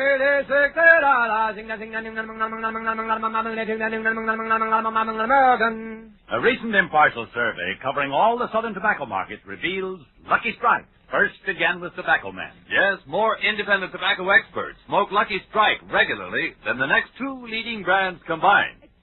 But who are these tobacco experts? They're the independent auctioneers, buyers, and warehousemen, men with years of experience buying, selling, and handling tobacco. And it's important for you to know that more of these independent tobacco experts smoke Lucky Strike regularly than the next two leading brands combined. You've heard the survey results. Now, here's what Mr. James Alfred Walker, veteran independent tobacco buyer, who's attended more than 3,000 tobacco auctions, recently said. At market after market, I've seen the makers of Lucky Strike buy good, ripe tobacco. That smooth, fragrant, fine tobacco that makes a real fine smoke. So it's only common sense for me to pick Lucky's for my own cigarettes. Smoked them for 17 years. A Lucky Strike smoker for 17 years. And remember, Mr. Walker, like you, looks to the cigarette he smokes for enjoyment. Real, deep-down smoking enjoyment. So light up a Lucky yourself, and puff by puff, you'll see. LSMFT. LSMFT. Lucky Strike means fine tobacco, and this fine Lucky Strike tobacco means real, deep-down smoking enjoyment for you. Yes, puff by puff, pack by pack. You'll like Lucky Strike. Good night, everybody. This is NBC, the National Broadcasting Company.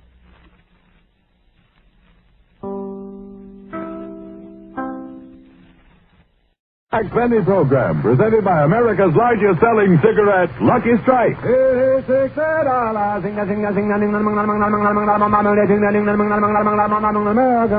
Lucky Strike.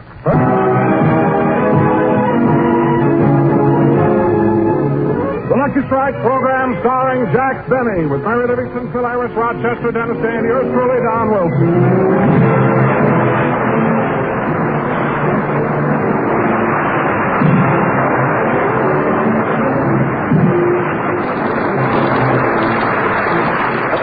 Ladies and gentlemen, let's go out to Jack Benny's home in Beverly Hills. It's morning, and Rochester is in the kitchen.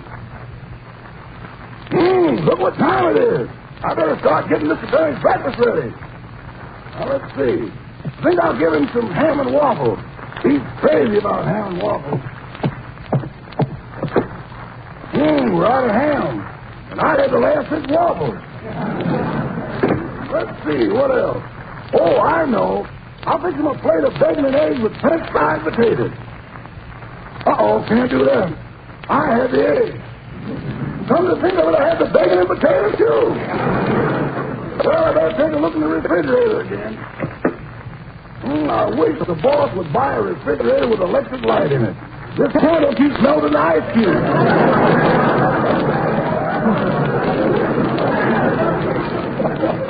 Uh-oh, what's this in the corner? Well, the boss is lucky. Here's some orange juice, some pickled beets, and milk. I'll pour the milk over the beets. If he eats without his glasses, he'll think there's strawberries and cream. Well, breakfast is ready. I'll put it on this tray and take it up to him. Better take in the morning paper, too.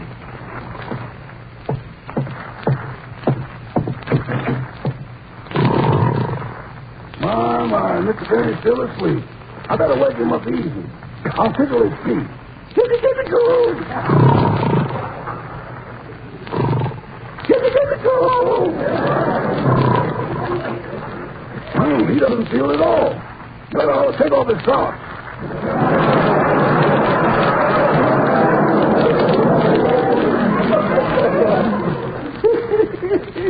The minute the night gets chilly, he doesn't take any chances.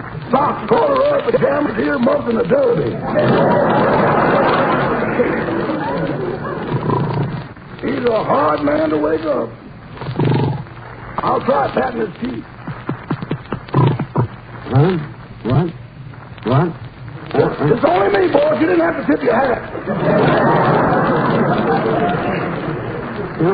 Good morning. Good morning, Rochester. Your gang will be off for rehearsal pretty soon, so you better sit up now and have your breakfast. Okay. I brought you the morning paper, too. Oh, thanks. Whose picture is this on the front page? Looks familiar, but I can't seem to... Oh, it's Dewey.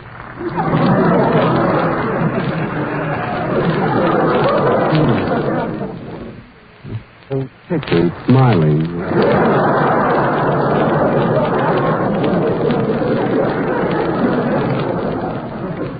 See, look at those electoral votes.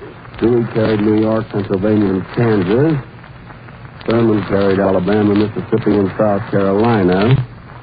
Mary Livingston carried the Maid Company. Say, I just woke up and I'm pretty sharp. Ain't I, Rochester? If you say so, sir. What? Here's your bathrobe, Mr. Billy. Hey, just throw it over my shoulders. Oh, say, boss, you didn't even touch your breakfast. I know, Rochester, but I don't feel like eating anything. Especially strawberries and cream. I had a terrible night. What's the matter? It's that echo. It's worse than ever now. I even hear it in my sleep. Boss, you must be imagining things. What do you mean imagining things? I tell you, Rochester, it's there and I hear it. If I don't get rid of it soon, I'll go screwy.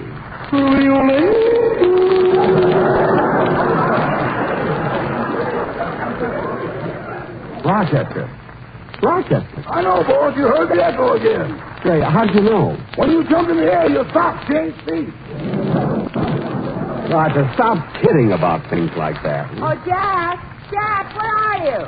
See, Miss Livingston's here already. Well, I can rehearse in my bathrobe. Coming, Mary. Hello, Mary. Hello, Jack. Am I the first one here? Yeah. You don't mind if I rehearse in my robe, do you? No, but take off that derby. You look like a plumber's friend.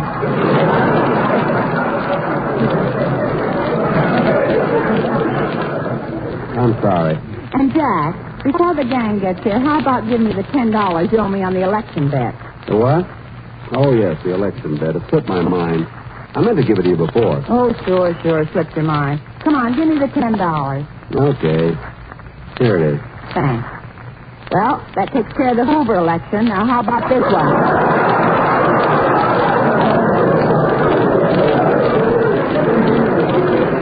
Now, wait a minute, Mary. You can't hold me to that one. He wasn't even on the ballot. What was it, Miss Livingston? He bet that Fred Allen would carry the corn belt. Well, he should have. It's been carrying him for the last 10 years. What a program Fred Allen's got. No jokes and double indemnity. Oh, I don't know, Jack. I think that his program is great this year. Fred Allen is very funny. He is, eh? Yeah, he's improved a lot since my mother started writing for him. Oh, your mother isn't with Bob Hope anymore, huh? Incidentally, Mary, I'm kind of excited. You know, I'm going to be a guest on Bob's program next Tuesday night. Bob's having you on his program? Why? Why?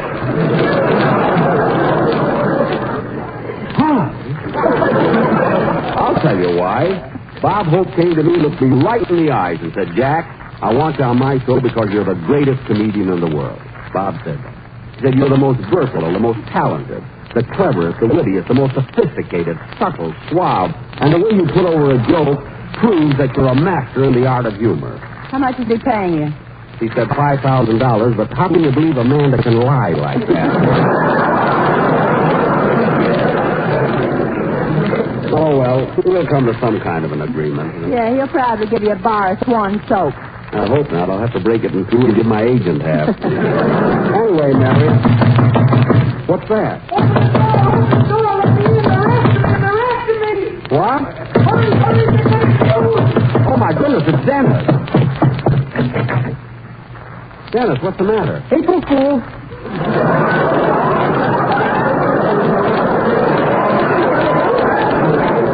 April Fool? Why, you silly kid, this is no time of year to fool people. Colman did it.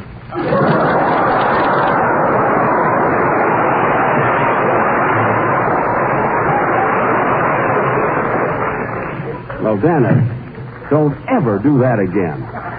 Gosh, I was so scared my hair stood up. Stood up. It jumped off and ran home to Max Factor. Mary, this is no time for jokes. This kid frightened me so my blood turned cold. There it goes again. Your hair? No, the echo.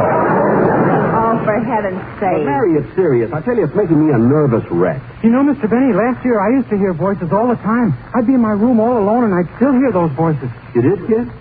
Well, then you must know how I feel. Didn't it drive you nuts?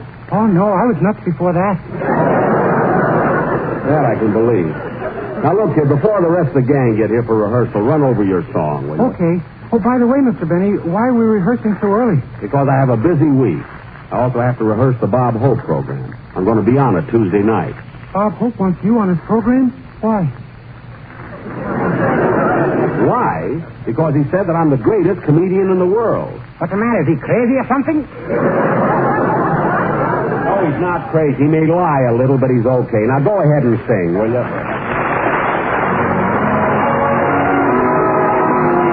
That's swell, Dennis. That's swell. That song will be all right. Oh, thanks, but I'm not going to sing it on the program. Why not? Because I'm not getting anywhere. What? I've been working for you for 9 years, and I can't even afford to buy anything. Clothes, shoes, food, or anything. Now, wait a minute, Dennis. I'm not responsible for what you do with your money. What money? What money? I've been giving you checks every week. What do you do with the money you get when you cash them? Oh, cash them.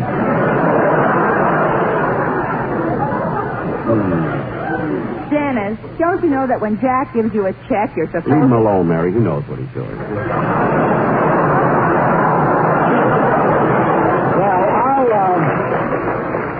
I'll get the scripts ready, and then... Well, that must be the boys now. It's about time. Come in. Well, hello, everybody. Hiya, Jackson, Dennis. Hello, Livy, you delectable Cupid down there. Well, if it isn't little old Phil Harris, the breast that made Milwaukee famous.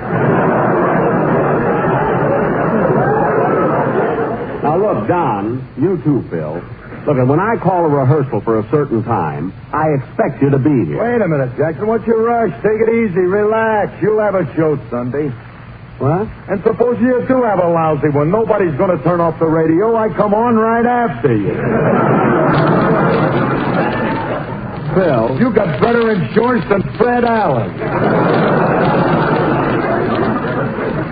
Phil. Pencil head. It just so happens that I was on the air 15 years before you even had your own show. I know, and what happens? The minute I'm on my own, they invent television. They want to see me, too.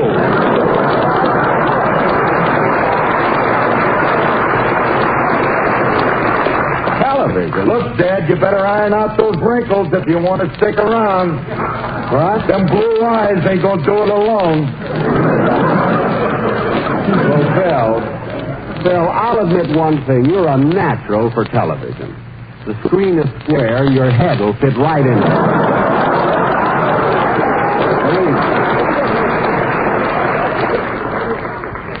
How is that, Don? Don? Mary, where's Don? His girdle broke and he can't get out of the den. Well, Dennis! John's got me pinned in the corner. Well, come back here, both. How we ever get a show put together, I'll never know. Now, look, we came here to rehearse. Oh, for heaven's sake. Don, will you answer the phone, please? Sure, Jack. Hello? Yes, this is Jack Benny's home. What? Oh, that's the final vote. All the precincts are in, huh? Every vote has been counted and it's official now?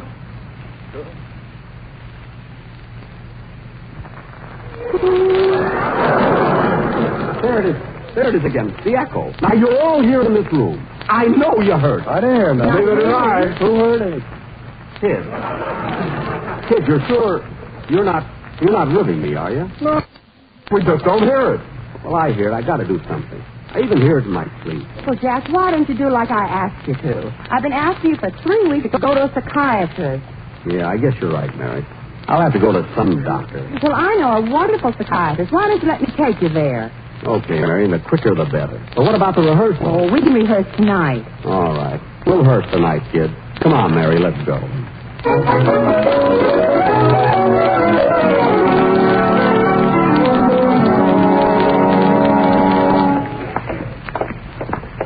What's the number of the doctor's office, Mary? 1107. It's right down the hall. This must be it here. Room 1107. Yeah, look what it says on the door. Dr. Nelson, psychiatrist. Come in, lie down for a while. Let's go in. Just a second. Jack, stop trying to look shabby. The doctor has one price for everybody.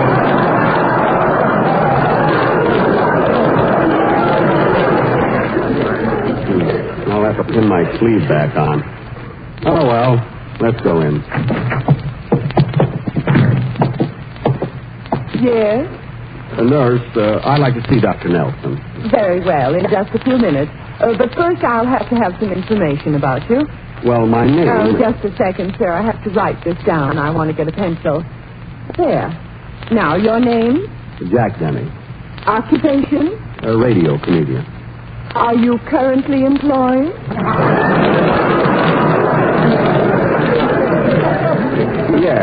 Yes, I am. And now for your financial status. What is your bank balance? Well... You better get another pencil, nurse. Mary, please. We'll go on to the next question. How tall are you? 5'11". Your weight? 165. Your eyes? Well, they're blue, aren't they? Bluer than the lips of a schoolboy at 40 below.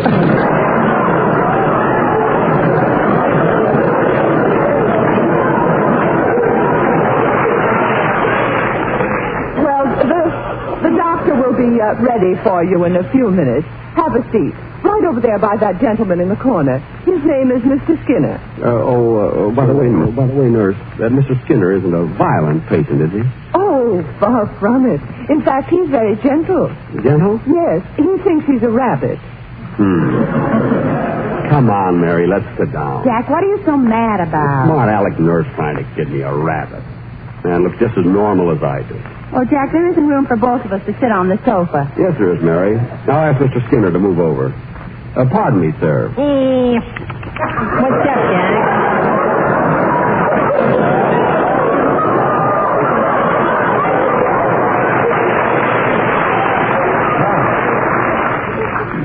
Gosh, you hear that, Mary? What's up, Doc? You really do think you're a rabbit, huh? Yeah, but Dr. Nelson has helped me a lot. He has? What is his treatment? Oh, he uses applied psychology. He tries to make me think I'm something else. Right now he's trying to convince me I'm a pig. A pig? That's all, folks. Oh. Hey, Mary. Yes, Jack? No, it's a shame this guy is crazy. He's almost as talented as Mel Blanc.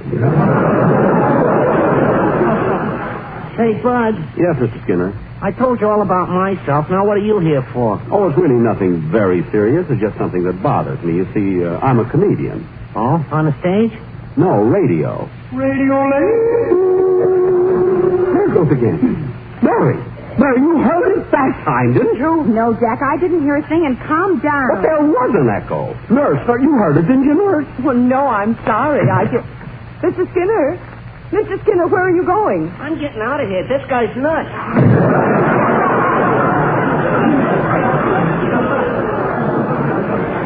All the nerve. I got a good mind to go after him and punch him right in the nose. Control yourself. I won't control myself. I'm not going to let a silly rabbit call me nuts. All right, Jack. Now sit down. Yes, doctor? Oh, very well, sir. I'll send in the next patient. It's Mr. Benny. What? No, it's Benny. Bunny just left.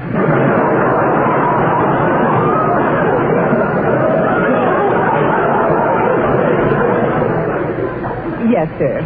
Go right in, Miss Benny. Okay. You wait here for me, Mary. All right, Jack, and don't be nervous. Oh, Mr. Benny. Yes? The doctor may want to examine your head. Take off your derby. Thank you.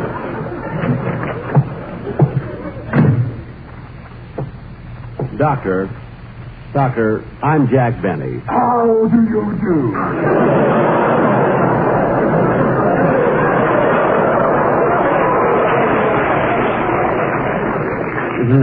And now what can I do for you? Well, Doctor, I hear echoes that no one else seems to hear. Echoes? How long have you suffered from this delusion? Oh, for several weeks. Uh-huh. And tell me, how old are you, Mr. Benny? 39. 39.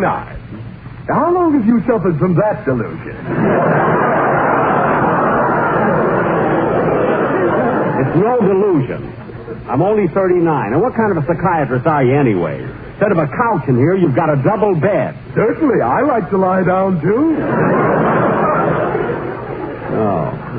And now, Mr. Benny, do you have any idea of when this echo first started bothering you? Yeah, see, this summer I was in Europe. I went to Switzerland, and I heard some Swiss yodelers, and ever since then an echo has followed me.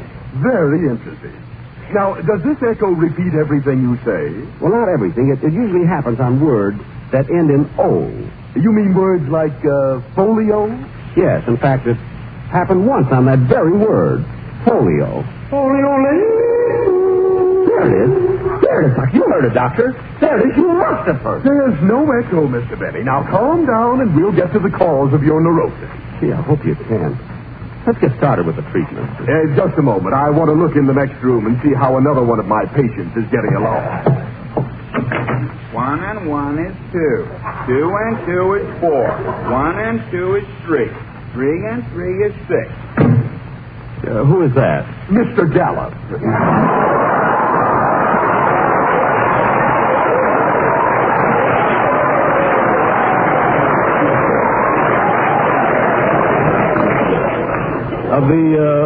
Of the Gallup poll? Yes.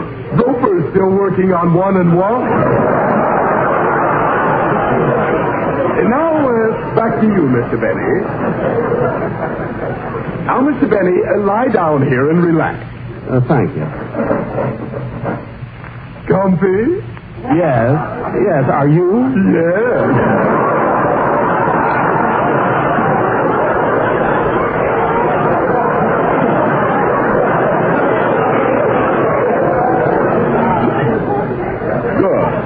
And now we'll start with the color association test. Now, I'm going to name a color, and as quick as you can, you tell me exactly what comes into your mind. Ready? Yes. Black. White. Blue. Red. Orange. Yellow. Green. Money.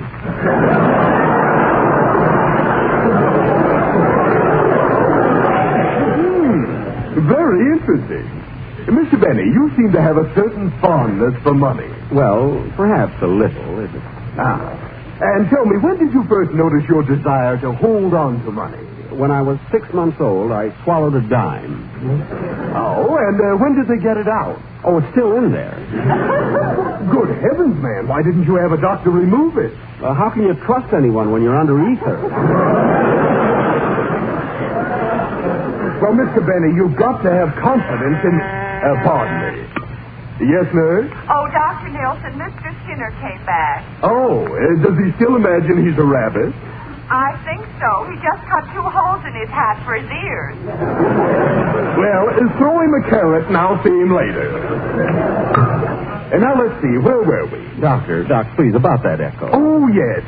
Mr. Benny, I've come to the conclusion that what you're suffering from is nothing more than a somatic hallucination induced by your psychotic neuroses and aggravated by self-induced inhibitions and subconscious phobias of the psychosomatic urges. And there's only one cure for it. What's that? A 4-way cold tablet.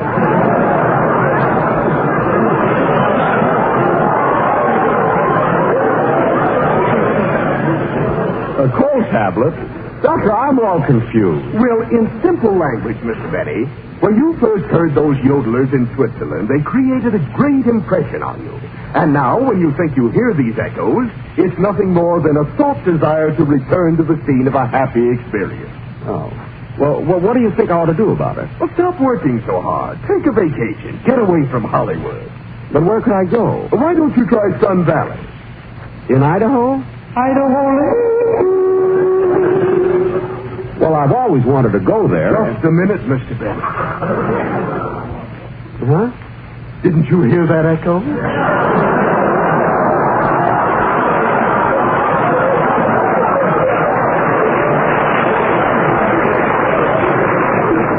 No, there was no echo that time.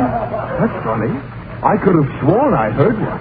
Oh, no. You see, it couldn't happen on a word like Idaho. It usually happens on words like I told you before. You know, like folio. Folio? There it goes again. There it goes again. You heard it that time, didn't you, Mr. Benny? Didn't you? Didn't you? No. I didn't hear anything. But you must have. You must have. Calm down, Mr. Nelson. There's no echo now. As you explained, it was just a figment of my imagination. Then why am I hearing it? I don't give a hoot about Switzerland. Well, thanks for helping me, Doctor. I feel a lot better. Oh, wait a minute.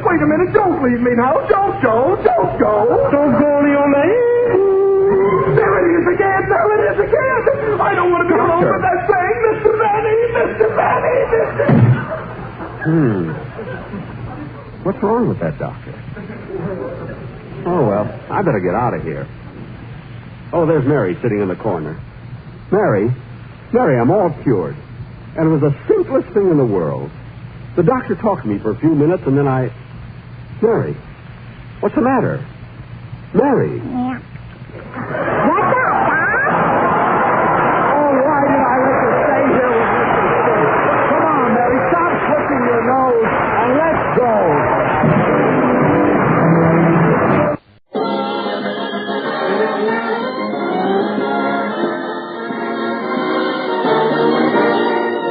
The Lucky Strike program starring Jack Benny with Mary Livingston, Phil Harris, Rochester, Dennis Day, and yours truly, Don Wilson.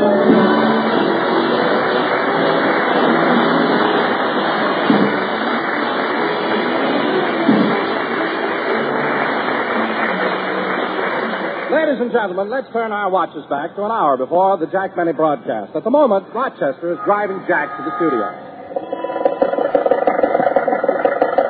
Take it easy, Rochester. Don't cross the double line. You're getting too close to the car in front of you. Look out, I think that bus is going to turn. Watch it, the light is going to change. Not so loud, boss. People will think we're married.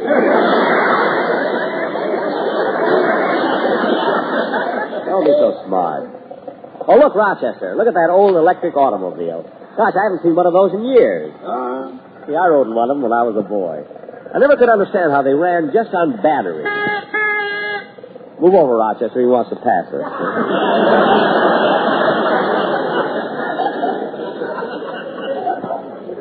Yes, sir. Oh, boss, the driver of that old electric car is trying to attract your attention. He is? Oh, yes. Hey, Spud. Hey, you. Yeah? You bet on Dewey, too, huh?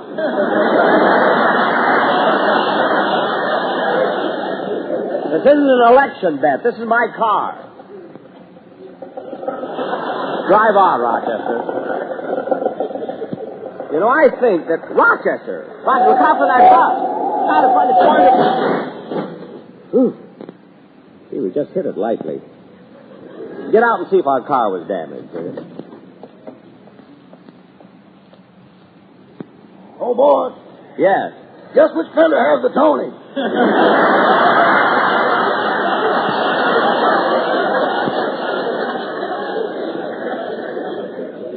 Well, thank goodness it's only the fender. Now, come on, Rochester. We've got to get to the studio. I don't want to be late. Yes, sir. I'll start the car.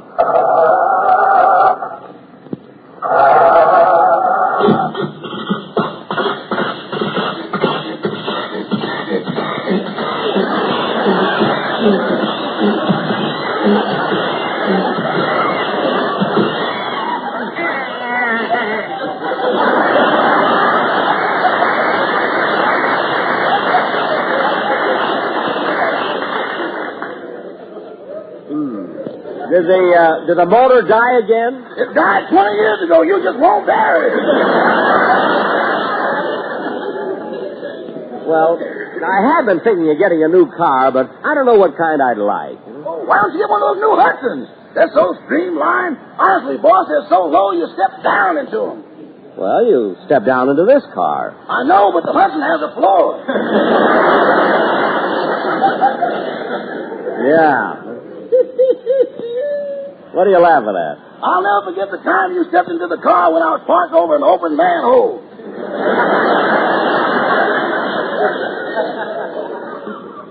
Oh, yeah. I had to rush down to Redondo Beach to get you.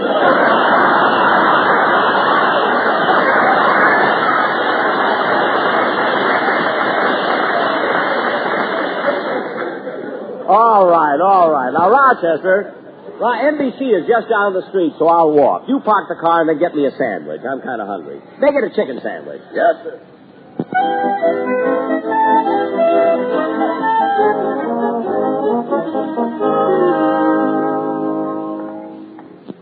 See, it's nice that NBC has the dressing rooms of the big stars right next to each other. Just look at them. Fibber McGee and Molly. Burns and Allen. Ozzie and Harriet. Ladies.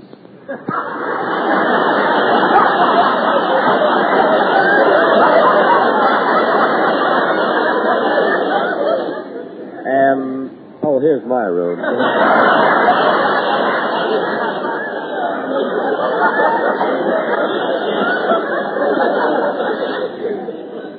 Yeah, I hope the scripts are ready.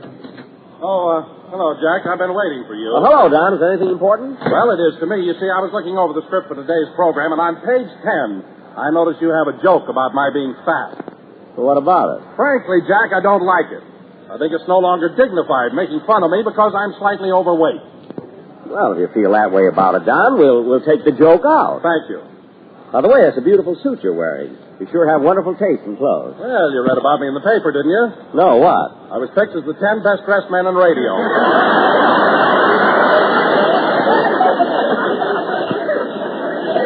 Well, I don't blame them for picking you, Don. You stand out head and stomach over everybody. Believe me. Oh, by the way, Jack, I didn't get to hear you on Bob Hope's program Tuesday night. Were you good? Don, I was dynamite. I was sensational. No matter what answer Hope had, I had the question for it. And Don, this week I'm going to be on the Hallmark Playhouse program, and then I'm going to... Here's your sandwich, Mr. Benny. Oh, thank you, Rochester. Excuse me, Don.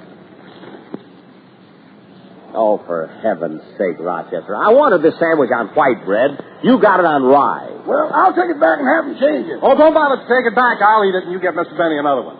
Okay, Mr. Wilson. I'll be back in a minute, boss.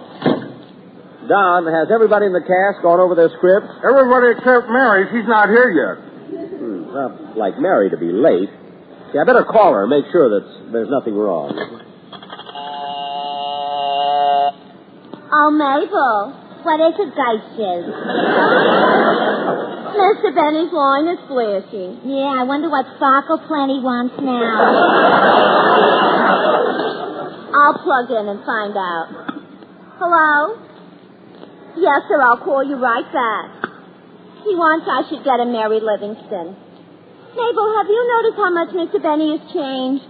In the last few months, he's gotten awfully gray at the temples. His hair? No, his chin. Well, I didn't notice that, but there are lots of other changes in him. Give us for instance. Well, he's so handy. He says when he was at the Palladium in London, he was the greatest thing that ever happened to England. No. Yes. He says he's so popular that he expects Princess Elizabeth to call her baby boy Jack Mountbatten Benny. What? Of Edinburgh yet.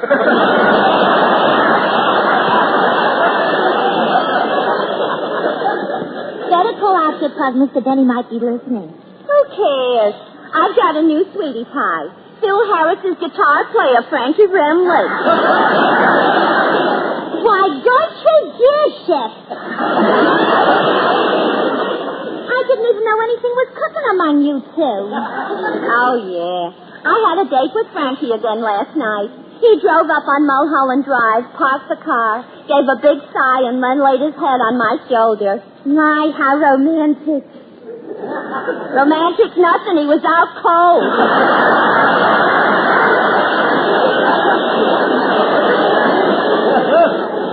You know, Gertrude, I can't understand you. How can you go for a guy like Remley when Phil Harris is around?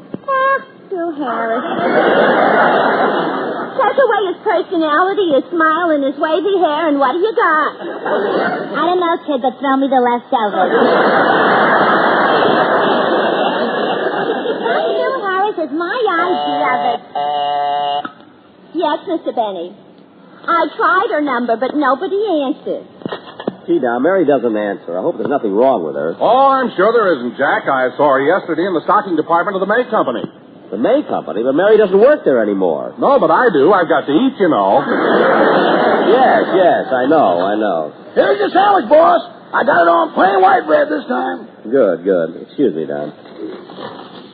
Oh, my goodness, Roger. You said you got this sandwich on plain white bread. This bread is toasted. Toasted? Doggone, this California sun sure is strong. What? I'll take it back and have them change it. I'll eat it, Rochester. You get another one. Here you are, Mr. Wilson. I'll be back in a minute, boss. Say, Don, about 5 minutes before we go on the air, go out and warm up the audience, will you? Leave it to me, Jack. I know what to do. Good. Come in. Oh, hello, Mr. Benny. Oh, hello, Dennis. I'm glad you got here early because... Hey, wait a minute. Why are you wearing a raincoat and rubbers? It's a beautiful day out. I know, but it's going to rain. How do you know? When I left home, my mother's corns were hurting. Oh, well, sometimes that is a sign of rain. When did they start hurting her? This morning when a streetcar ran over her foot.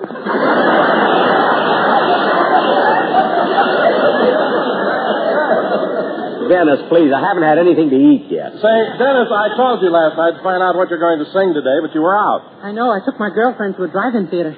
Hey, you know, I've never been to one of those drive-in theaters. What's it like? Well, if you park in the front, you can hear the picture better. If you park in the middle, you can see it better. And if you park in the back...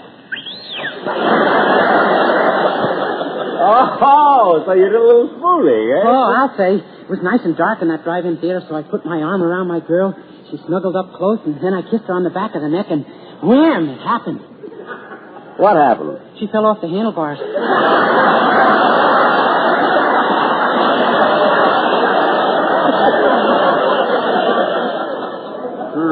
Say, Dennis, is this girlfriend of yours very pretty? Oh, no, she looks awful. She's got buck teeth, stringy hair, and a big wart on her nose.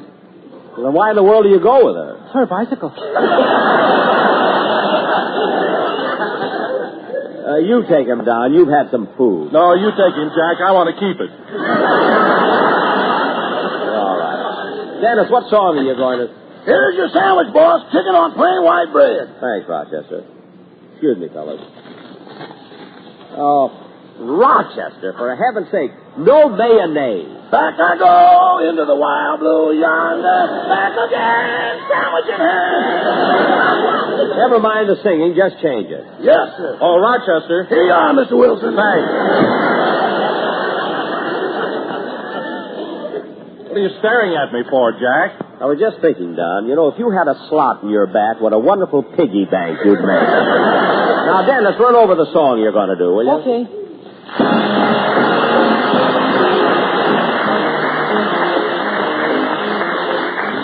East and west is west, and the wrong one I have chose. Let's go where you keep on wearing those frills and flowers and buttons and bows, rings and things and buttons and bows. Don't bury me in this prairie, take me where the cement grows. Let's move down to some big town where the love a gal by the cut of her clothes, and you'll stand out in buttons and bows. I love you in buckskin or skirts that you homespun, but I love you longer, stronger where your friends don't hold a gun.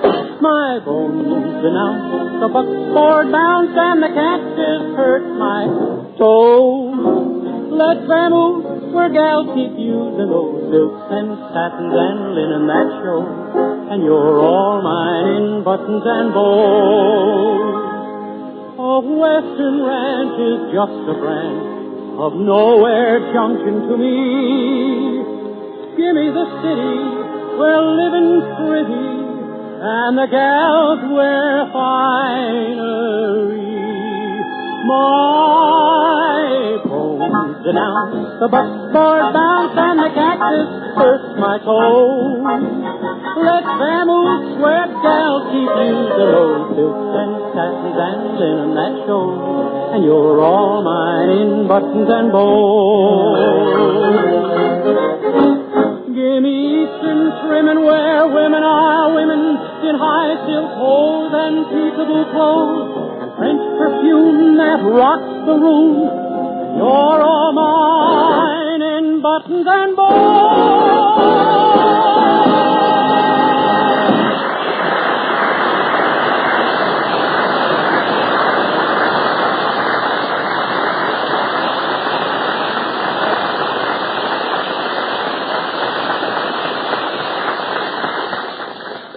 I can't understand why Mary isn't here. She's never been late before.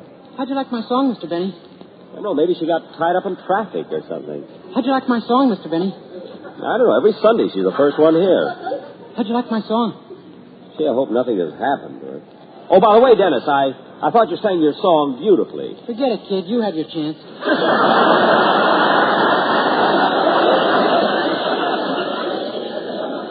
Huh? Oh, I'm sorry, Dennis. I had something else on my mind. Don't try to lock the barn door after the horse stops singing. What are you talking about? You know what I'm talking about. If the shoe fits, button it. Cut that out!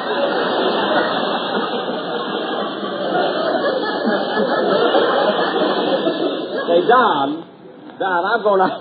I can't even look at him anymore. Don, I'm going out to the artist entrance and see if Mary came into the studio yet.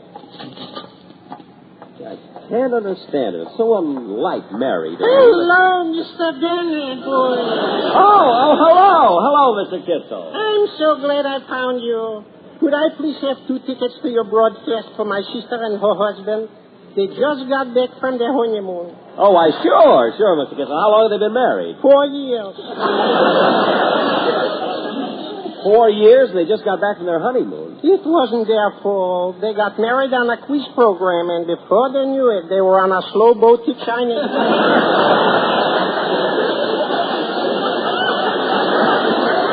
Oh, so they were in China. Oh, my.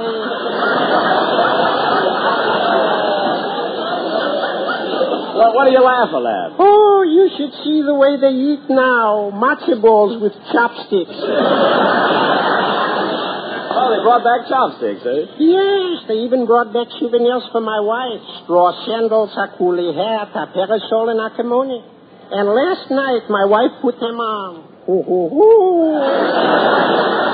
How does she look in a Chinese kimono? Like an egg foo that's not so young.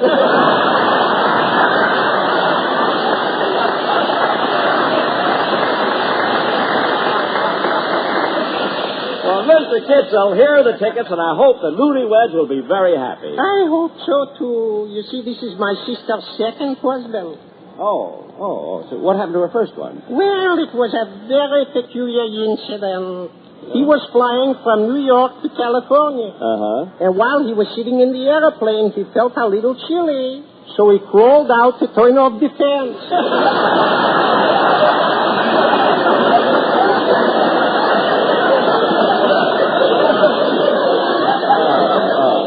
Well, I'll have to run along. I hope your relatives enjoy the show. Goodbye, Mr. Kitzel. It was nice seeing you. Ooh, the pleasure was incidental.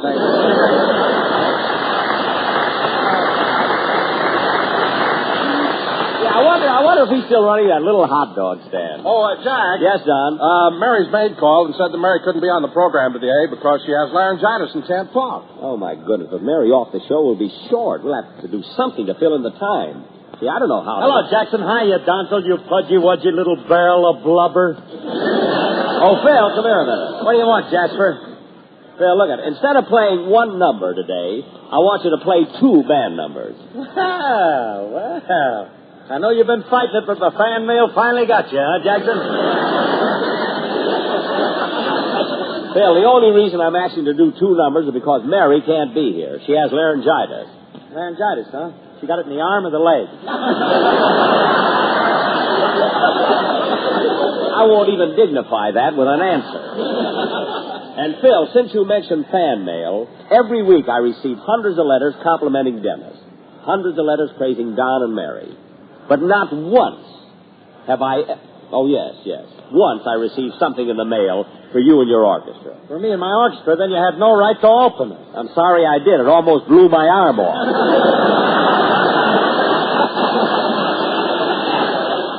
So, Phil, just go in the studio and tell your boys to play another tune. Okay, I'll get to it later. Later? Phil, I want you to do it now. We haven't got much time. Slow down, Buster. Relax. Take it easy. Have patience. Oh, fine. What do you know about patience? Plenty. I got to have patience. You know it takes 24 months in a wooden keg before bourbon is good on hot cakes?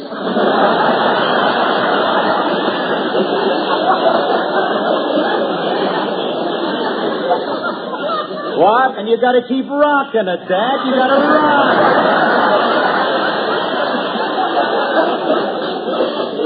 That you should know. But now go on inside and rehearse your band. Okay, look, I'm going to play a new number that Sammy, my drummer, wrote. Oh, Sammy wrote a number? What's the name of it? Raise the awning, Mother. Daddy's leading a shady life.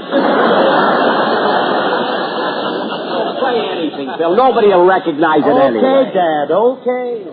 Now, Don. Yes, Jack? After the program... Oh, Mr. Belly, here's your sandwich. Good, I'm starved.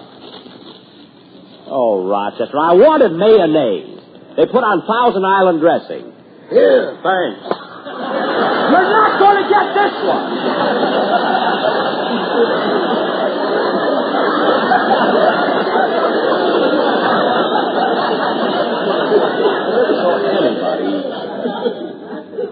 Don, I'm going down the hall and get a Coca-Cola out of the machine. Now, the way Don eats is so... Oh, well, there's someone else at the Coke machine. I haven't got the right change. Pardon me, miss, but have you got a nickel for 4 pennies? Oh, yes, Well, Jack! Why, Dorothy Kirsten.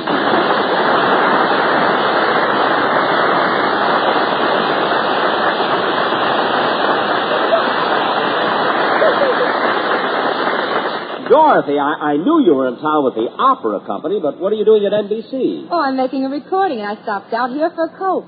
Oh, what song are you recording? The aria Visidati from La Tosca. Oh, that's wonderful, Visidati. What are you recording on the other side? Raise the awning, Mother. Daddy's leading the shady life.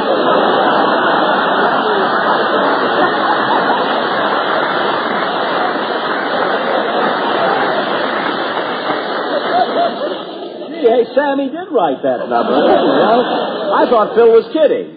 Say, Dorothy, we had a lot of fun when you were on my program last year, didn't we? We sure did. Maybe sometime I can appear with you again. Yeah, perhaps sometime in the... Hey, wait a minute. Dorothy, you can do me a great favor. I can? Yeah, you see, Mary can't be on today, and... Gee, as long as you're here at the studio, would you mind stepping in and doing her part? Oh, Jack, I couldn't take Mary's place. Sure you can, Dorothy. Now, I'll tell you what. I'll pay you the same salary I pay Mary. $40. $40? Well, Dorothy, you know, she's been with me for 10 years. She started at 35. Well, frankly, Jack, I'd rather come on your show for nothing. You would? That's the way it ended up last time. Now, wait a minute, Dorothy. I finally sent you a check for $2,000. I know, but those lawyer's fees were murder. Well, step in the studio, Dorothy, and we'll... Mr. Benny, do you mind if I... Gee, Mary, you look different with your new hairdo. Janice, this isn't Mary. This is Miss Kirsten. Oh, but you were on the program last year, weren't you? Yes, I was. I remember. I sang a song, and then you sang a number. That's right. It scared the daylights out of my mother. She thought my voice was changing.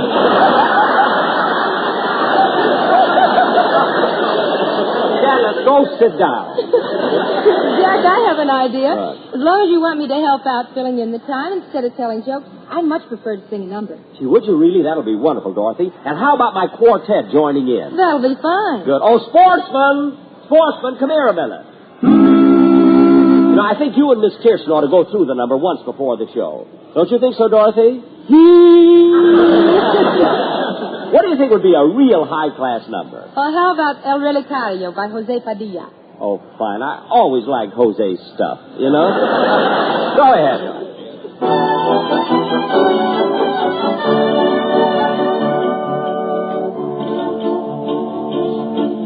Un día de España genio y en Dalcazaro lo conocí.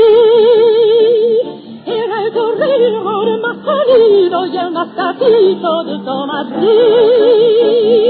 Candeleza, pidiendo quiera, y yo me rale,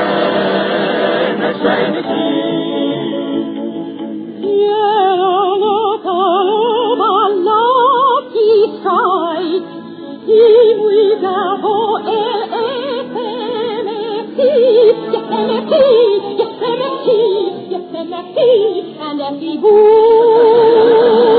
You say lucky, let's ride a lucky. We know that just like your castanet, they will click with you. Give me a lucky, made in Kentucky. I know that no senorita can beat a Lucky Strike. There's no denying, Lucky's they're buying. Even in Spain, they are first again with tobacco mane.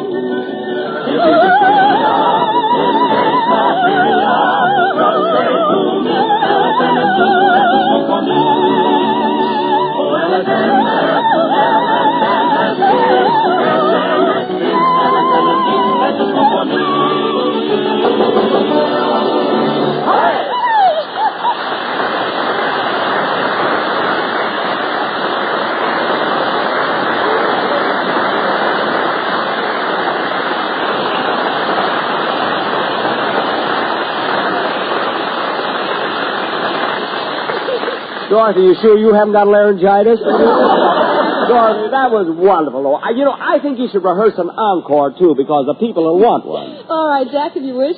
I tell you what, I'd like to sing Aida. Aida? Oh, that's wonderful, Dorothy. That's one of my favorite operatic numbers. Let's hear it. Aida, she's not Aida. Dorothy, that's not Aida. How I'd like to swoon underneath the southern moon. That's not Aida, Dorothy. That's Aida. It's a different number. Ivor, give me a piece of paper. Miss Kirsten. Just call me Dottie. I can hear you calling when the rain and dam are falling. Maxwell join you.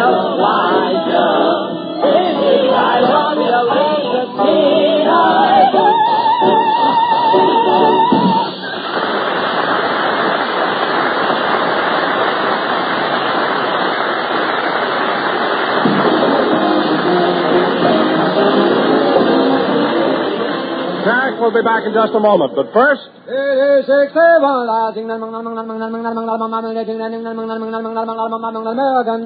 impartial survey covering all the southern tobacco markets shows that more independent tobacco experts smoke Lucky Strike regularly than the next two leading brands combined. Yes, Lucky Strike. First again with tobacco men. Excuse me, but who are these tobacco experts? Why, they're the independent auctioneers, buyers, and warehousemen. Men with years of experience in buying, selling, and handling tobacco. And it's important for you to know that more of these experts smoke Lucky Strike regularly than the next two leading brands combined. You've heard the survey results. Now here's what Mr. Henry Loden Snell, veteran warehouse owner, who has sold near 130 million pounds of tobacco recently said. At auction after auction, I've seen the makers of Lucky Strike buy fine, mild, ripe tobacco. And I know that fine tobacco is tops for a good smoke. I've smoked Lucky 17 years. A Lucky Strike smoker for 17 years. And Mr. Snell, like you, looks to a cigarette for enjoyment. Real deep down smoking enjoyment.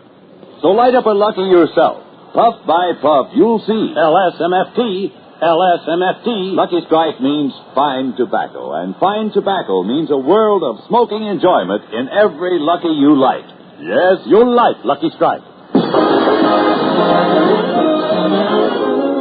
Good night, folks.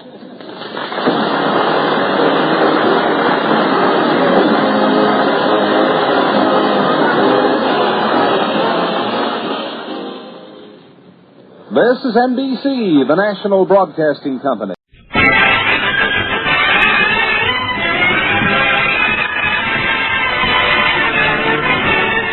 The Lucky Strike program starring Jack Benny with Mary Livingston, Phil Harris, Rochester, Dennis Day, and yours truly, Don Wilson.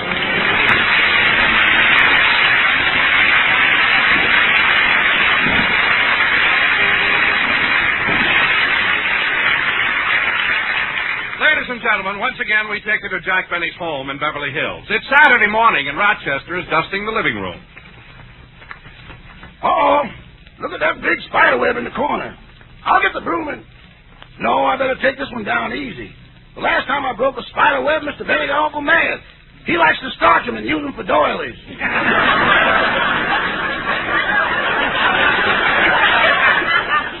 Oh, well, I'll take it down later after I dust the piano. Well, that takes care of the piano. Now for the other room. That's funny. I'm not even near the piano. There it goes again. I better look inside.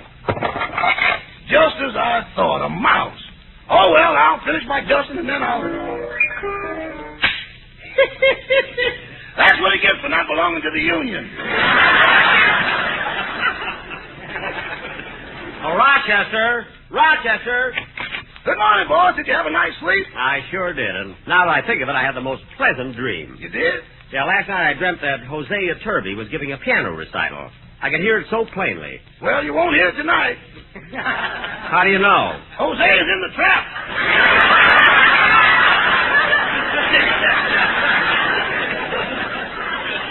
What are you talking about? What you heard last night was a mouse. He was in the piano. Oh. Hey, by the way, Rochester, my whole gang and I are going to the football game, so as soon as they get here, let me know, will you? Okay. What's that? Must be another mouse.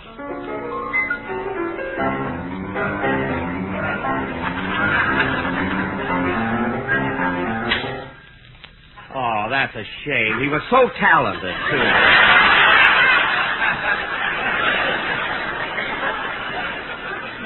Phil Harris could have used them, yeah? Oh, by the way, boss. Yes? I noticed there was a little memorandum on your night table that said something about calling your agency. Oh, yes. I'm glad you reminded me, Rochester. I got to call my advertising agency, Batten, Barton, Durston, and Osborne. Batten, Barton, which and who? Batten, Barton, Durston, and Osborne. They handle my radio show. I'll have to get the number from information.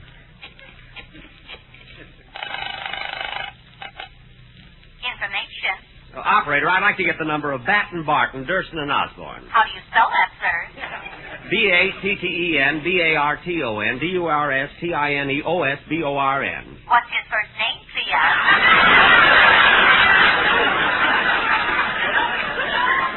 Operator, that's the name of an advertising agency, Batten, Barton, Durston, and Osborne. Oh, I'm sorry. One moment, please. Thank you. There'd be the brillas that fill the brillas with rare and magic perfume. La, la, la, la, la. And here you are, sir. That number is Hollywood 7337. Thank you.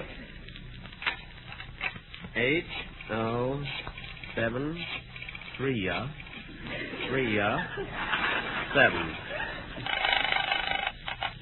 Batten, Barton, Durston, and Osborne. Oh, miss, this is Jack Benny. I'd like to speak to Mr. Batten. Mr. Batten isn't in. Oh. Well, then give me Mr. Barton, please. Mr. Barton is in Chicago. Oh. Well, then could you connect me with Mr. Durston? Mr. Durston is out of town for the weekend. Well, then I'll speak to Mr. Osborne. Mr. Osborne's line is busy. Oh. Shall we go around again?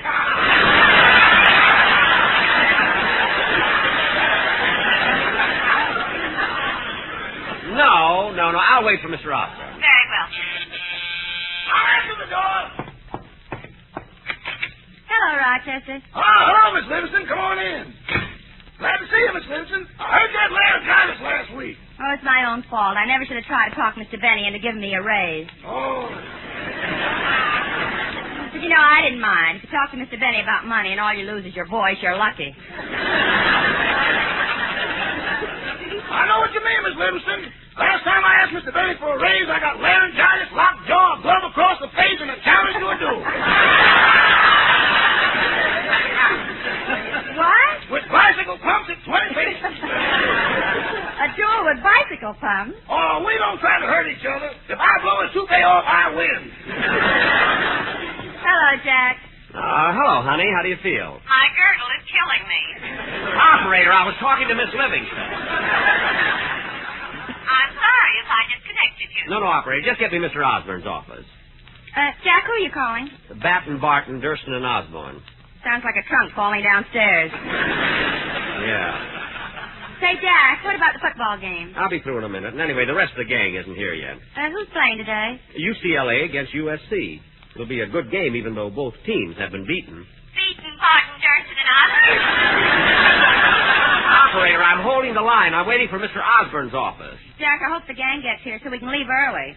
Why? What's the rush? Well, the last time we went to see Southern California play UCLA, you wouldn't pay $1 to park near the Coliseum.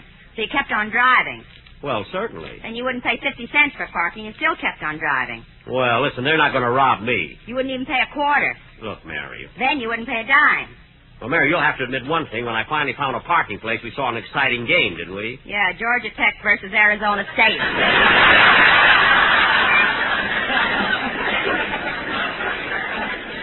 What's the difference? We saw a game. If we weren't playing at night, we'd have missed that one, too. All right, all right. Anyway, I'm never going to pay $1 just to park my car. What do you think I am, a millionaire? Yes. Well, I want to stay that way. And another thing, Mary. Mr. Benny, I can give you Mr. Osborne's office now. Good, good. Hello, this is Mr. Osborne's office. Is there anything I can do for you all? Huh? Oh, this is Jack Benny. I'd like to speak to Mr. Osborne. Mr. Osborne just stepped into Mr. Duffy's office. Duffy?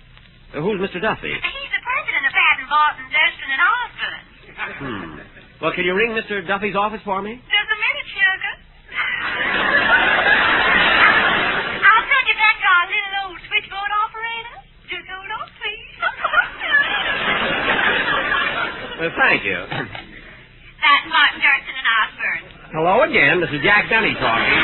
Will you please ring Mr. Duffy's office? I'm sorry, but Mr. Duffy's line is busy. Just hold on a moment. All right, I'll wait. Say, Mary, I noticed you handed Rochester a package when you came in. What was it? Oh, that was the present you gave me for my birthday. You can have it back. But, Mary, I thought those doilies were beautiful. All I know is they keep catching flies. Well, look, Mary, if you don't appreciate... There's the front door, Rochester. Oh, I'll get it, Jack. Oh, hello, Mary. Hello, Dennis.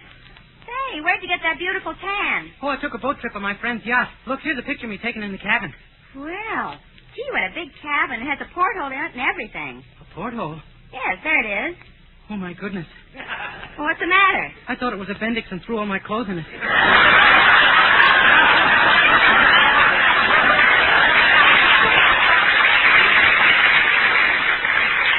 Who is it, Mary? Albert Einstein. Oh, come on in, Dennis. I'll be with you in a minute. I'm calling Mr. Duffy of Batten, Barton, Durston, and Osborne. That's my advertising agency. Why do you need them? Well, Dennis, they put on my program for Lucky Strike. They handle all the publicity, the exploitation, the advertising, the commercials. They hire the musicians, the writers, the actors. They do everything. Why do they need you? Because they want a comedy show, and I'm a comedian. And who's Mr. Duffy? He's the president. President of what? Of Batten, Barton, Durston, and Osborne. Jack, why are you getting so mad at him? Well, I can't help it. He's such a stupid kid. Oh, he is not. I am, too. Huh? Who else would throw his clothes out of a porthole? I don't know. Batten, Barton, and Durston. What? Osborne wouldn't do it. Miss, look, I'm holding the phone here waiting to speak to Mr. Osborne in Mr. Duffy's office. Mr. Duffy's line is still busy. Will you hold on, please? Yes, yes. Now, Dennis, while we're waiting, let's hear the song you're going to do on the program.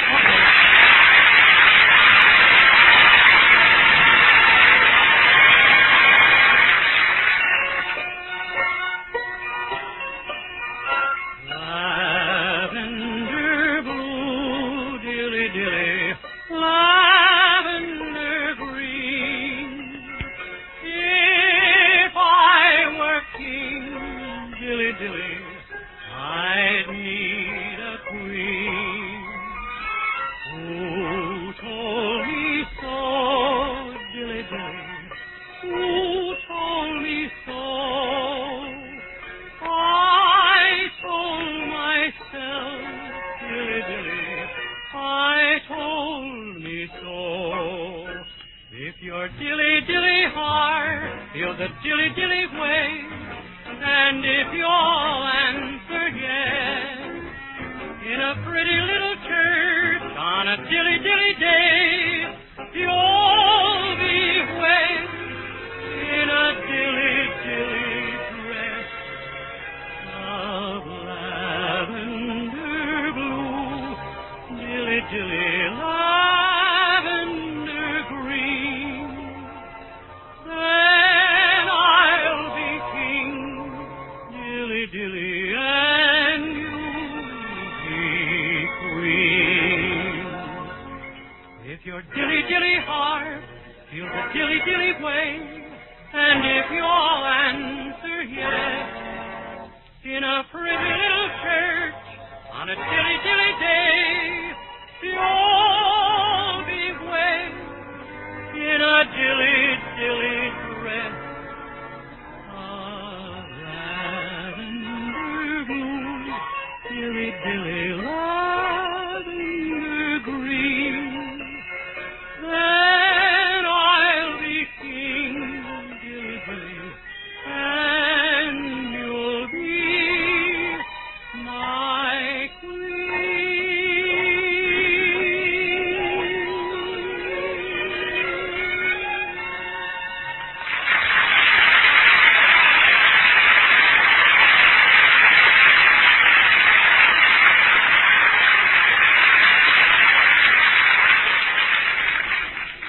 I wonder if I'm still connected. Operator! Operator! Batten, Barton, Durston, and Osborne. Look, this is Mr. Bennigan. I'm still waiting for Mr. Osborne. Now, he's in Mr. Duffy's office. Oh, yes. I can ring Mr. Duffy's office for you now. Thank you. This is the office of Mr. Duffy, president of Batten, Barton, Durston, and Osborne. Miss, this is Jack Benny. Is Mr. Osborne in Mr. Duffy's office? No, sir. He just left for an important conference at another advertising agency. Oh, do you know which agency he went to? Yes, he went to Sullivan, Stauffer, Caldwell, and Bayless. Oh. Well, miss, I'm very anxious to speak to Mr. Osborne. Where is the office of Sullivan, Stauffer, Caldwell, and Bayless? On Cahuenga Tower, Argyle, and Vine. Cahuenga, Gower, Argyle, and Vine. They used to be on Washington, Jefferson, Madison, and Tippecanoe. Tippecanoe? And Tyler, too.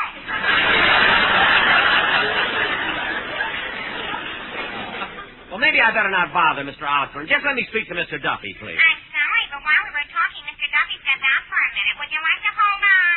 Well, all right. Oh, by the way, Dennis, that was a swell song you just sang. I think it'll be great on the program. I'm not going to sing it on the program. I'm quitting your show. Quitting again? For what reason? I've got plenty of reasons. Plenty. Well, give me one good one. All right. I've been working for you for 9 years, and I've never had a Sunday off.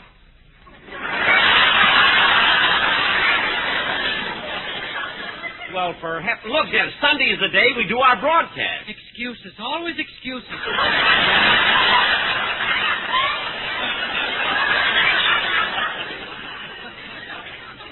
What? Why did you broadcast on Saturday?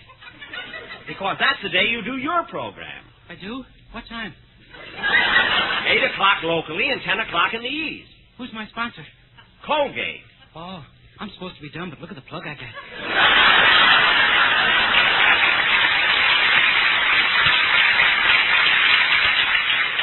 Plug? That's a fine plug. We're in my house. Who heard you? Batten, Barton, Durston, and Osborne. Look, operator, this is still Jack Benny. I'm waiting to talk to Mr. Duffy. I'm sorry, but Mr. Duffy had to rush off to see Murphy, Garland, Kirby, and Jill. Oh, is that another agency? No, that's the USC backfield. And oh. Mr. Osborne is back. I'll ring his office. Thank you. Mary, this will take a few minutes. You and Dennis wait for me in the library, will you? Miss Osborne's in the office.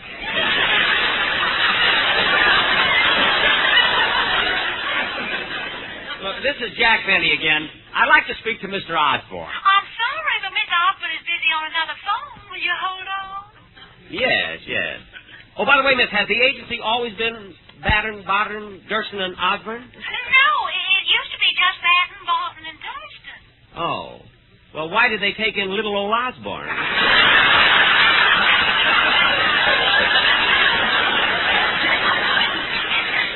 They needed a fool for bridge. Oh, I see. But wait a minute. If it's Batten, Barton, Durston, and Osborne, how did Duffy get to be president? They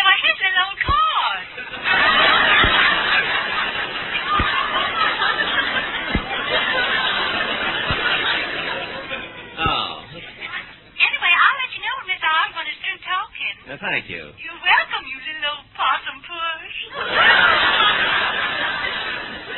Gee, she sounds cute. I'd like to meet her sometime. Come in. Oh, hello, Phil. Hiya, Jackson. I'll be with you in a minute. I'm on the phone. The rest of the gang is in the library. Okay, Dad. Hey, look, before I forget it, I want to tell you that we're going to have a substitute guitar player in the orchestra tomorrow. Remley has to go out of town to see his brother. Well, why does he have to go tomorrow? It's the only visiting day in the month.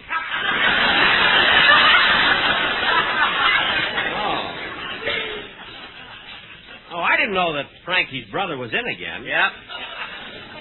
What's it for this time? Same as always. Counterfeiting. Did they send him back to the usual place? Yep, he's first again at the Federal Pen. Well, how'd they happen to catch him this Jumped time? the gun, he put Dewey's picture on a $10 bill.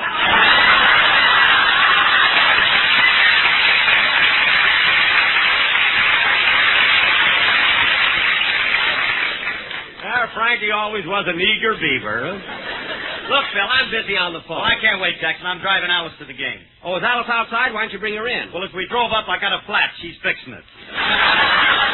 Phil, you mean to say you're letting Alice fix a flat tire? Don't worry. I called the newsreels first. Well, so long. I'll see you later. Okay, Phil. Sorry I couldn't talk to you, but I'm trying to get my agency. Batten, Barton, Durston, and Osborne. Well, when you get them, tell them to give their regards to my agency. Who's that? Bottle, Bourbon, Thirsty, and Chaser. Oh, Harris, if your brain had a meter on it, you couldn't pay the bill. Oh, fine. Some brain. Well, I'll see you at the Coliseum. So long, Cliff. Cliff? Hey, Alice, you can wash your hands when you get to the game. Don't bother about it now. What a guy. You know, Phil is the only man I know who Oh, Mr. Bailey, you still holding on to that little old phone? Yes. Is Mr. Osborne ready to talk to now? No, but he'll be ready to talk to you all soon, sure enough. Oh, say, Miss. Uh-huh. You're from the South, aren't you? No, I'm from New Hampshire.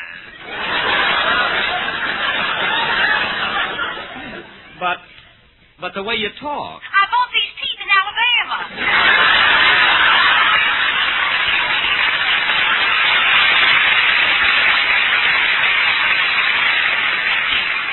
Oh. My honey child, it's my lunch hour, and I have to go, but I'll switch you back to our little old operator. Okay. Batten, Barton, Thurston, and Osborne. Miss, this is Jack Barton. I mean, Benny. I'm still holding on to speak to Mr. Osborne. Yes, sir, I'll connect you when he's ready. Hold on, please. I'm holding. See, I can't understand why... Say, Jack, if we wait any longer, we'll be late for the game. Yes, so we're going to go now. Yeah, I wish I could go with you, but I got to talk to somebody at my agency. Well, say, Mr. Benny, when I had lunch at the Brown Derby, I saw Mr. Osborne. He was in conference with Hennessy, McCarthy, and O'Brien about a new radio show. Hennessy, McCarthy, and O'Brien. Is that an agency? No, that's McNamara's band. Oh, Hennessy, toodles the flute and the music, something grand. A credit to McNamara. How do you do? I'm not long for this world. Dennis, I'm on the phone. Gee, Mary, the least you can do is wait for me. This is business. Oh, all right. I'll be with you as soon as I get Batten, Barton, Durston, and Osborne. Oh, Miss. Osborne, Durston, Barton, and Batten. What? I just thought I'd break the monotony. Oh. Well, what about Mr. Osborne? Right now he's talking to our lawyers, Rockford, Taffer, Dallin, and Lady Esther. Lady Esther, what's she doing there? Just a minute, I'll ask her. Look! I'm in no mood for jokes. Now, look, I got a business call to make. Okay, boss. Never mind, Rochester. Come in. Oh, hello, Jack. Hello, Don. I'm talking on the phone. Come on in. All right, Jack. Oh, I've got a big surprise for you. I brought along Spurzel, Stevens, Days, and Bell. Spurzel, Stevens, Days, and Bell? No, this is Batten, Barton, Durston. I know that, Miss. Look, I'm talking to Lady Esther. I mean, Don Wilson. Don, who are Stevens, Spurzel, Days, and Bell? Why, you're Quartet the sportsman. Isn't that right, fellas? Look, Don, I'll be with you in a minute. There's a very important call I'm waiting for. But, Jack, the boys want you to hear a commercial they've worked out. And Mary's in it, too. I am? What do I do, Don? Mary, please. Look, Oh, this is great, Mary. You love it. Are you ready, fellas? Don, can't you wait till I get off the phone? But, Jack, it'll only take a minute. But, Don, how can you do it? There's nobody here to play the piano. Shall I let Jose out of the trap? Oh, operator! Take it, fellas! Oh, for heaven's sake. We love something, yes we do. We love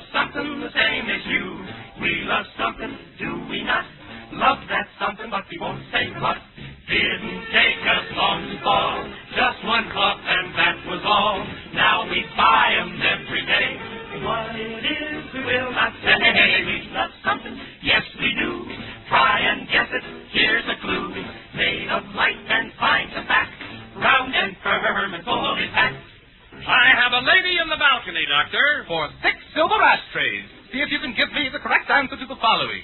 What is America's largest selling cigarette and why? Well, according to a recent survey of all southern states, more independent tobacco buyers, auctioneers, and warehousemen smoke Lucky Strike than the next 2 leading brands combined. And why not? When they're so round, so firm, so fully packed, so free and easy on the little old draw. Thank you, Mrs. Effie Boone. We love Lucky's, yes we do. Love those Lucky's the same as you. There's no better in the land. You make Lucky Strike your favorite brand. O-L-S-M-S. Deep down smoking places, there's no greater craze to smoke. Wasn't that your laser? Love Lucky Strike.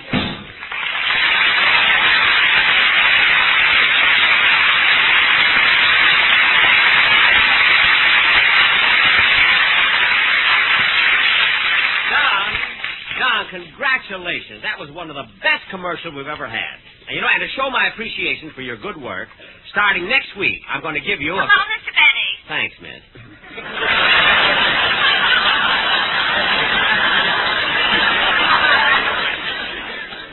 I can give you Mr. Duffy's office now. Good. Mr. Duffy's office. Look, this is Jack Benny again. Can I speak to Mr. Duffy now? Yes, just a second, please. Oh, hello, Mr. Duffy. This is Jack Benny. Oh, hello, Mr. Benny. How are you? Fine. Now, Mr. Duffy, the reason I called is this. You see, I've been with Lucky Strike now for 5 years, and there's one thing I'm not too happy about. You see, Mr. Benny, we're doing everything to keep you happy. I know. We're giving you adequate funds for exploitation, and you have an unlimited traveling account for your entire show. I know, and we increased your budget for musical arrangements, as you requested, and also for your cast and writers. Yes. You also have our permission to broadcast from anywhere in the country where you feel most happy. I know, Mr. And Duffy. we have given you the most important guest stars that money can buy. I know. But what, Mr. Benny?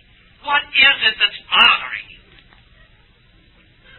Well, what? Well, here it is, almost December, and Lucky Strike hasn't sent me my 1949 calendar.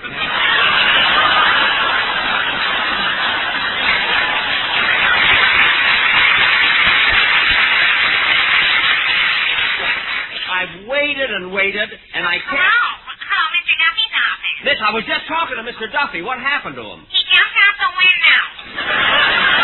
Well, never mind. I'll call Mr. Osborne tomorrow. Come on, kids. Let's go to the football.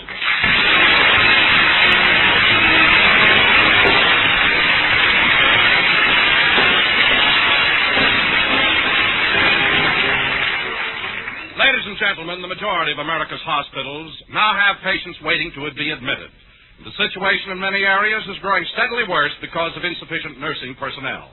All young women between the ages of 17 and 35 who are high school or college graduates are urged to apply for admission in any one of the 1,300 accredited schools of nursing. Apply to the one nearest you. Thank you. Jack will be back in just a moment, but first...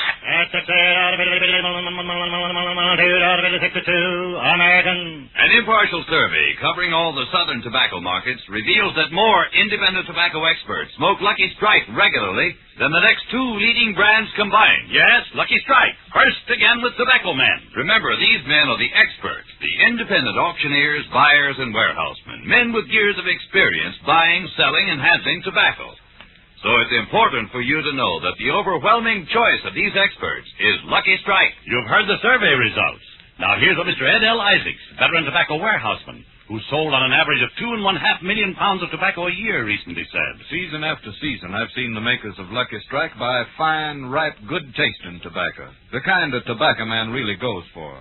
I've smoked Lucky's for more than 15 years. A Lucky Strike smoker for more than 15 years. And remember, Mr. Isaacs, like you, looks to the cigarette he smokes for enjoyment. Real deep-down smoking enjoyment. So light up a Lucky yourself, and puff by puff, you'll see. LSMFT. LSMFT. Lucky Strike means fine tobacco, and this fine Lucky Strike tobacco means a world of smoking enjoyment for you. Yes, you'll like Lucky Strike.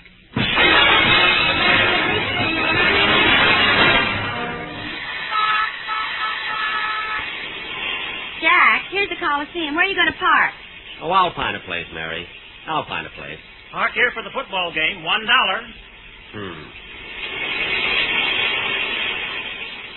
Park here for the football game, 50 cents.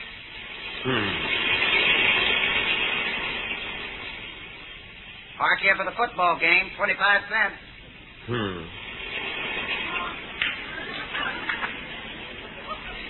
Park here for the bullfight, 1 peso.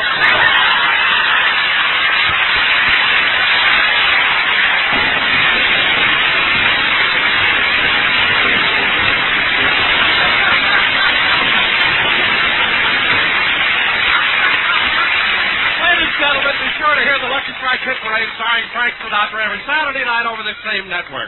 And be sure to listen to Jack Benny on The Elgin Show Thanksgiving Day. And don't forget to stay tuned in to Phil Harris and Alice Faye, who follow immediately, and to Dennis Day in the day in the life of Dennis Day each Saturday. Every day.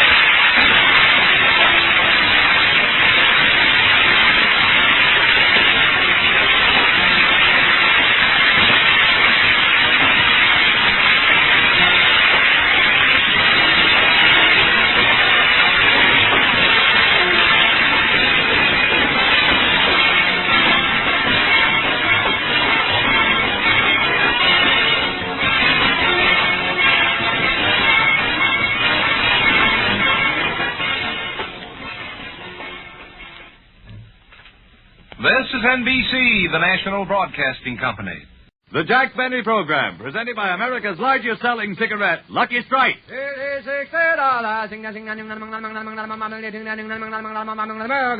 Lucky Strike. First again with tobacco men. First again with the men who really know tobacco. The independent auctioneers, buyers, and warehousemen. Yes, a recent impartial survey shows that more independent tobacco experts smoke Lucky Strike regularly than the next two leading brands combined. So let this overwhelming smoking preference of the experts lead you to real deep down smoking enjoyment.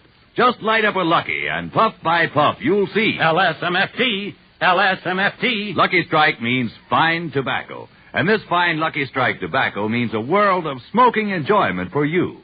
Yes, puff by puff, pack by pack. You'll like Lucky Strike.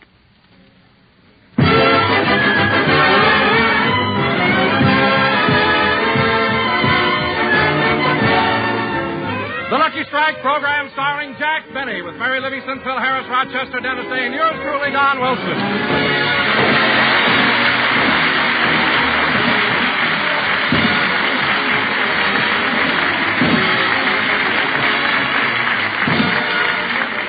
Ladies and gentlemen, last Thursday was Thanksgiving, so let's go back and show you how Jack Benny and his gang spent the day. Our scene opens in Jack's home in Beverly Hills. Night and day, I am the one. Thanksgiving comes and goes, but I'm never done. Rochester. I'm working all the time. I'm nothing but a one-man assembly line.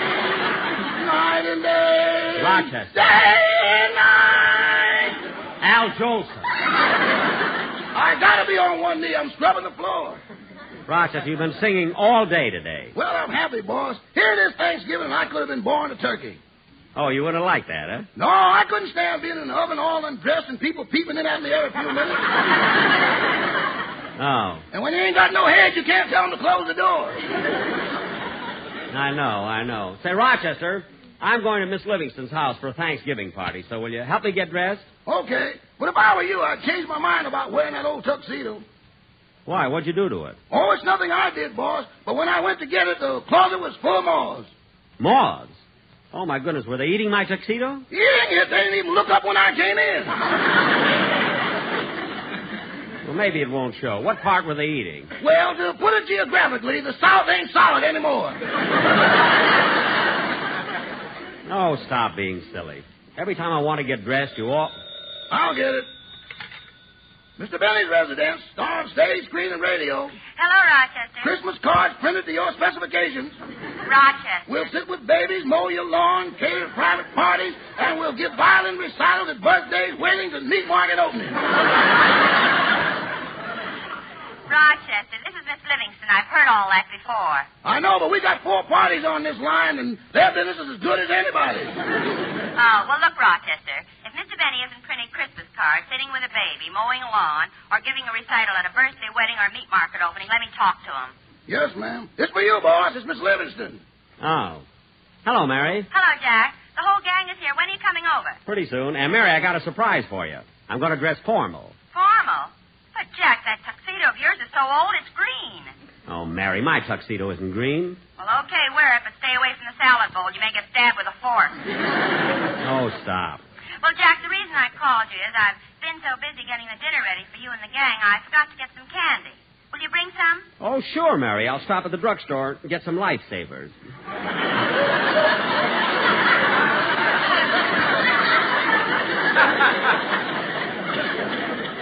Lifesavers? I want a box of chocolate-covered mints. They don't cost much. No, the mints alone don't, Mary, but you're going to the expense of the entire dinner. Why should you spend more? After all, you're doing enough. Jack, I meant for you to buy the candy. Oh.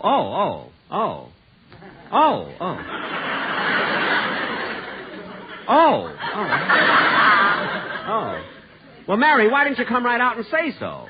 Of course I'll bring it. Goodbye. Goodbye. Well, of all the cheap. What'd you say, Mary? This is Mrs. Stewart on your party line.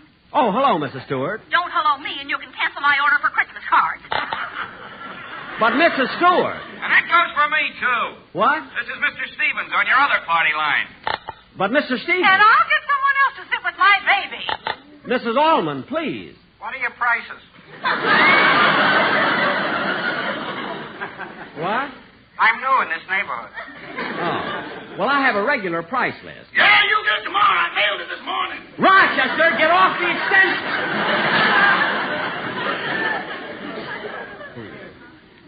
I wish there weren't so many people on my party line. They all listened in the other day when I was talking to my agency, Batten, Barton, Durston, and Osborne. I'll get it, Rochester. I wish I were all alone on my telephone. There was no one else but me. Hello, Mr. Benny. Well, hello, Mr. Kitzel. What brings you here? I was passing by and I stopped to wish you a happy Thanksgiving. Oh, well, that's nice of you. Come on in. Thank you. Wait till I tie this leash. Oh, you've got your dog with you? No, my turkey. I'm taking him out for a walk. Mr. Kitzel, you're taking a turkey for a walk? A long walk. Why? By the time we get home, she'll be so glad to lay down, the rest will be easy.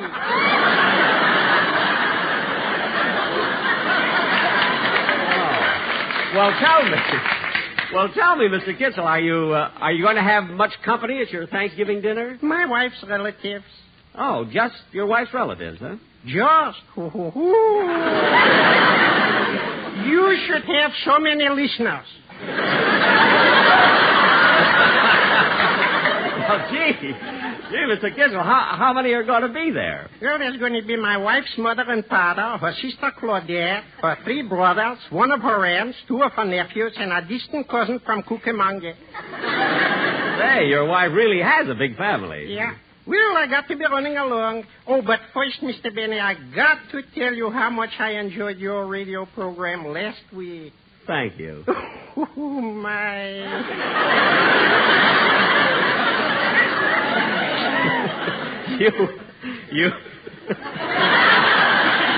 You liked it, huh? Yeah, I liked it. Oh, such a trouble you had when you was calling your agency Batten, Barton, Bagel, and Blinzer.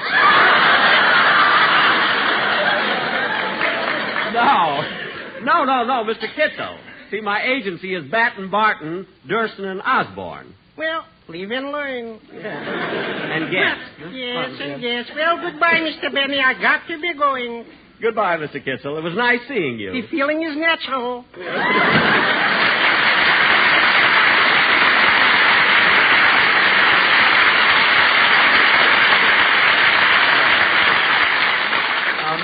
Imagine taking a turkey for a walk. Oh, my goodness, look what time it is. Rochester, help me get dressed now. I'm late for Miss Livingston's party. See, I'll bet the whole gang is there having a wonderful time. I didn't come here to criticize. I'm not here to sympathize. But don't tell me those no-good lies, for the lying gal I do despise. She's got baked ribs and butter beans, ham hocks and turnip greens. You and me in New Orleans, and that's what I like about the South.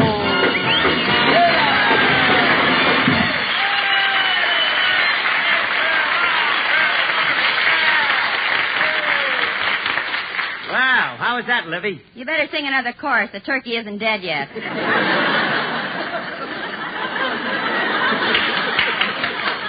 Gee, I wish Jack would get here. Hey, Phil, that was a swell idea, bringing your whole band over here to Mary's house. Yeah, wasn't it? Still, I don't mind your band being here, but your boys have a lot of nerve putting one of my best dishes on the piano for an ashtray. That ain't no ashtray. That's for tips. Tips? What a gang. Say, Mary, can I eat now? I've got to leave in half an hour. For heaven's sake. Hey, Livy, hand me a bottle opener. My boys are hungry. Never mind that. We'll eat in a few minutes. I hope so. I've been here since 6:30 this morning. 6:30 this morning? Why, Dennis, how come you got here so early? Oh, my mother had to deliver the milk anyway, so I thought I'd ride over with her. You rode over on the milk truck? Oh, I rode over on the cow. Her customers like it fresh. Hey. Wait a minute, kid. You mean your mother comes right up to the door and milks the cow herself? Yeah, my mother's the best milker in the country. She is? Sure, she can squirt right through the hole of a donut at 20 paces. Yesterday she turned the cow upside down and hit the O in Honest John. Oh, stop being so silly. Hey, fellas, let's have some more music. Come on, Charlie, hit it. Oh, hey, wait a minute, Phil. Can I play the drums? Sure, go ahead, Dante. Beat it out.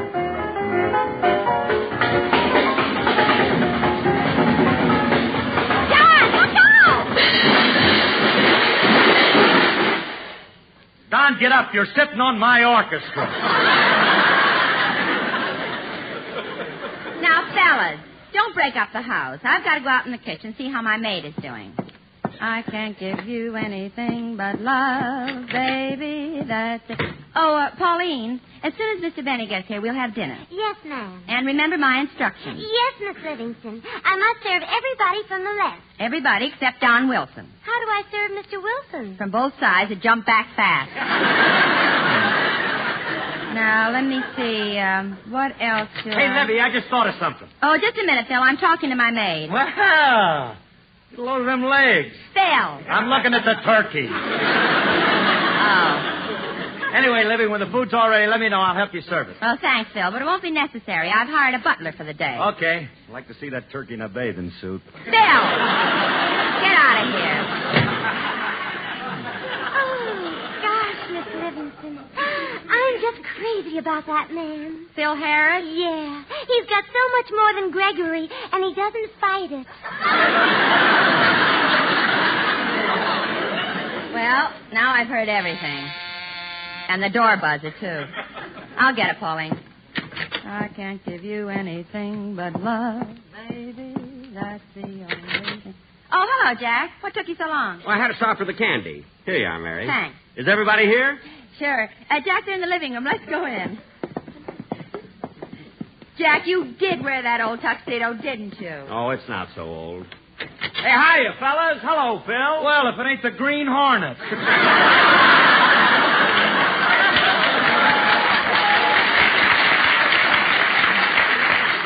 All right. Hello, Jack. Hiya, Don. Hello, Dennis. Hello, Mr. Benny. I've been here since 6:30. That's nice. Say, Mary.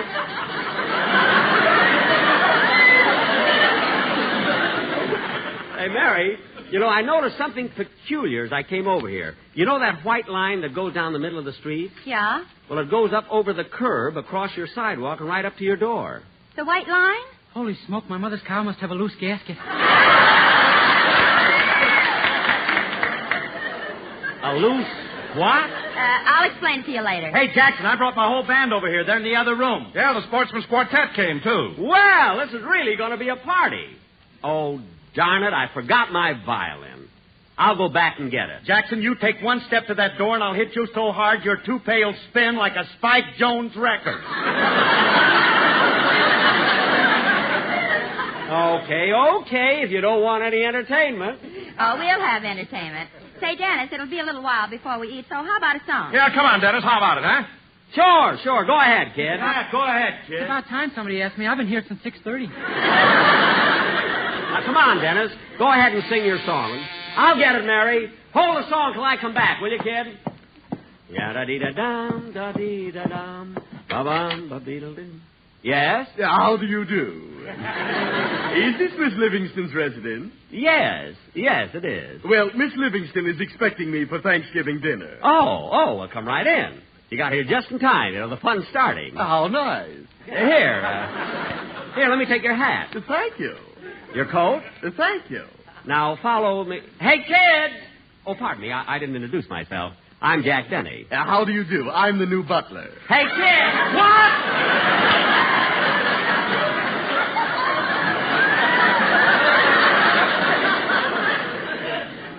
You're the butler? Yes. Are you the downstairs man? I happen to be a guest here. Well, you could have fooled me. If you're the butler, the kitchen is right through that door. Thank you.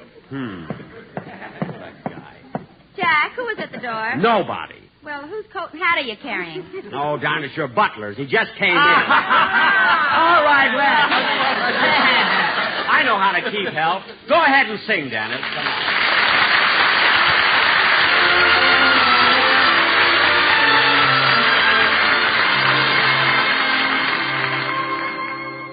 I'm sending you a big bouquet of roses, one for every time you broke my heart. And as the door of love between us closes, tears will fall like petals when we part. I beg you to be different, but you'll always be untrue.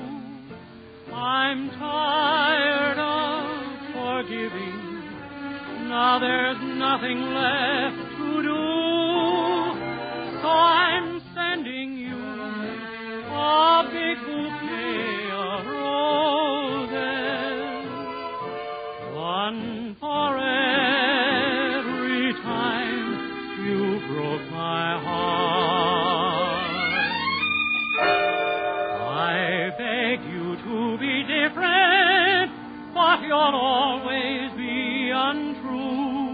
I'm tired of forgiving. Now there's nothing left to do. I'm sending you a big bouquet of roses, one for every time you broke my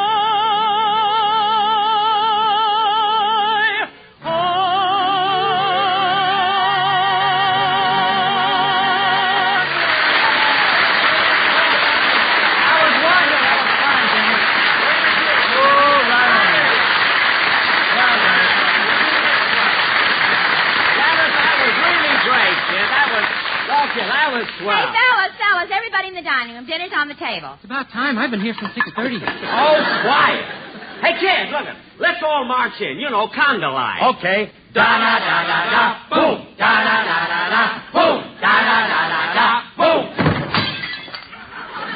Don, if you can't control it, don't swing it.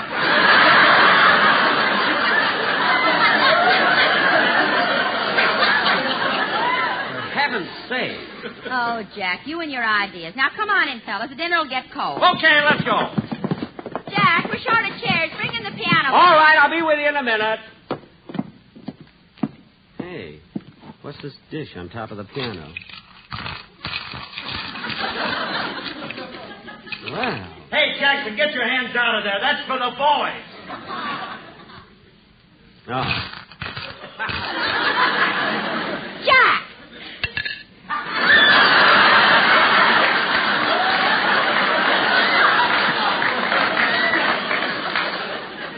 How does she see from the other room? Well, here I come with a piano bunch. Listen, where did piano bench? Although the other way would be good, too. Here I come with the piano bunch. Just as good one way or the other. Oh, really, what's the difference if I say, here I come with a piano bench, or here I come with a piano bunch? It doesn't make any difference. Hey, where do you want me to sit, Mary? Right here. Your name's on the place card. Well, place cards and everything. How did Phil know where to sit? He can't read. I put his picture on the plate. Oh. That's your fault, Bunch. You got people thinking I can't read. Oh, yeah? Let me see you write your name. Don't change the subject. I'm talking about reading. I thought so. Oh, Ernest. I wonder what's keeping that butler. I don't know why you hired that smart Alec Butler anyway. I'll get him. Hey, Ernest! Yes, sir? Ernest, we're ready to... Ernest, why'd you come in here barefooted? Where are your shoes? Don't you remember? I handed them to you when I came in. What? I used to work in a winery. Stop with the joke! Now, look, just bring in the food. You'll have to wait. The turkey won't be ready for a few minutes yet.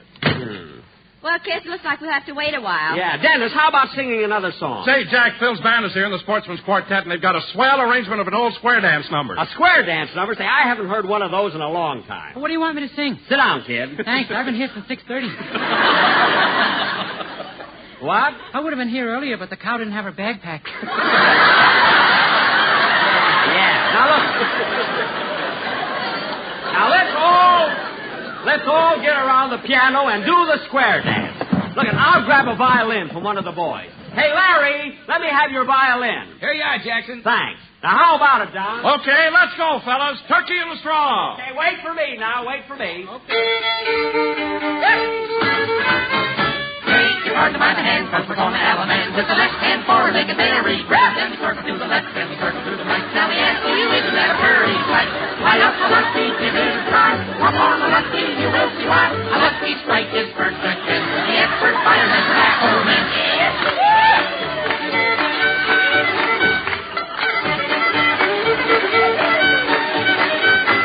I'm going in and circle look around and make my whole cake nice and round. And grab your gal and then you swing, play to the right and right on the ring. Now you break with a do-si-do, on to the next and away we go. A do-si-do and a si-do-si with an L and an F and an M-F-T.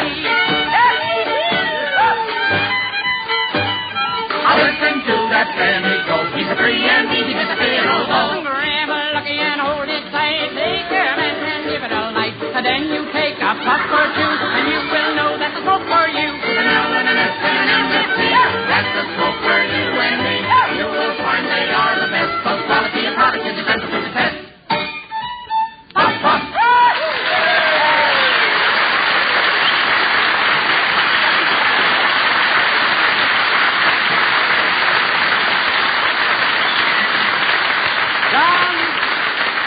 Don, that was swell. Really wonderful. Dinner is served. The turkey's on the table. Okay. Come on in, kids. Come on. Gee, that turkey looks good. Jack, will you do the carving? Sure, I love to carve. Give me that knife. Mary, what do you want, white meat or dark meat? White meat, please. How about you, Dennis? Well, I'll have a drumstick. Okay. Don, what would you like, white meat, dark meat, a leg, or a wing? Yes, thank you, with gravy.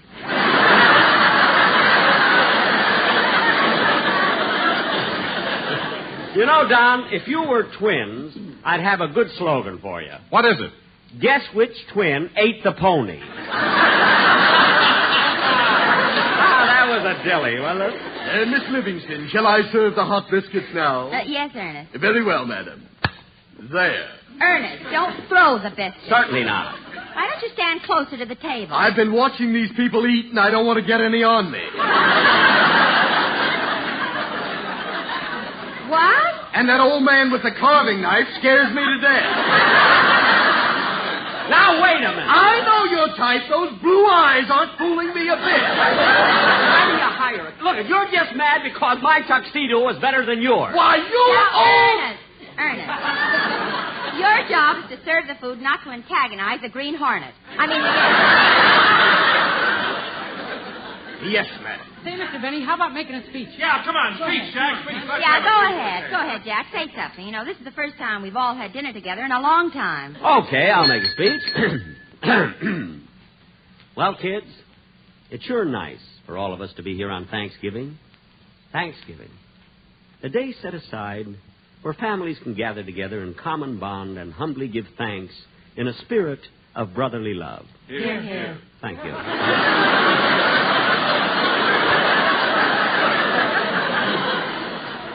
Yes, Thanksgiving. A day that was originally started by the Pilgrim Fathers. The Pilgrim Fathers. That stalwart, staunch group of men and women who left their native shore. Don, stop eating. And after months of suffering, had their hardship rewarded by safely landing at Cape Cod in the year of 1620. Yes, our Pilgrim Fathers. Jack. Our Pilgrim Fathers. Jack. What is it, Don? The Pilgrims didn't land at Cape Cod. They landed at Plymouth Rock. No, Don. It was Cape Cod. Jack, any schoolboy knows it was Plymouth Rock. How can you say Cape Cod? Don, don't tell me anything about history. I went to school, too, and I say the Pilgrims landed at Cape Cod. They didn't land at Cape Cod. It was Plymouth Rock. Don, they landed at Cape Cod. And if you don't... Jack, put down that carving knife. Oh, pardon me. Beast.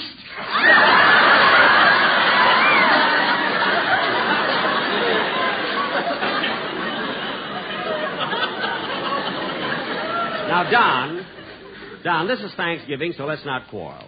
You think it was Plymouth Rock, but I know it was Cape Cod. And you can take my word for it. I know what I'm talking about. Well, so do I. It was Plymouth Rock. It was Cape Cod. Oh, for heaven's sake, cut it out. Ernest, serve the dessert, will you, please? I will if those two gentlemen will get off the table. I will if he will. I'll have some more of the white meat. That's my leg. I wish you told me sooner. I'd put gravy on it. White sauce. Now, Don Wilson, I think it's awful for you to come here on Thanksgiving, accept Mary's hospitality, eat my lifesavers, and start a big argument like this. I didn't start the argument. You did. And you can ask anybody, and they'll tell you the Pilgrims landed on Plymouth Rock. I don't care who you ask. I still say they landed at Cape Cod. Jack, for goodness sake, finish the speech you started. I'll do it if everybody will shut up. Here, here. I won't talk unless everybody is quiet. I won't speak.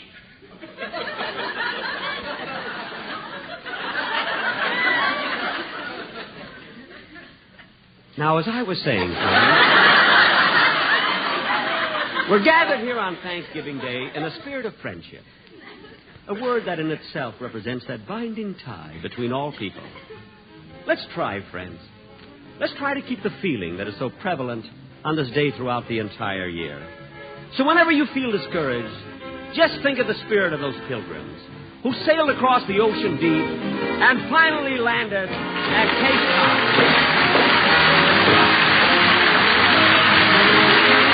Jack will be back in just a moment, but first...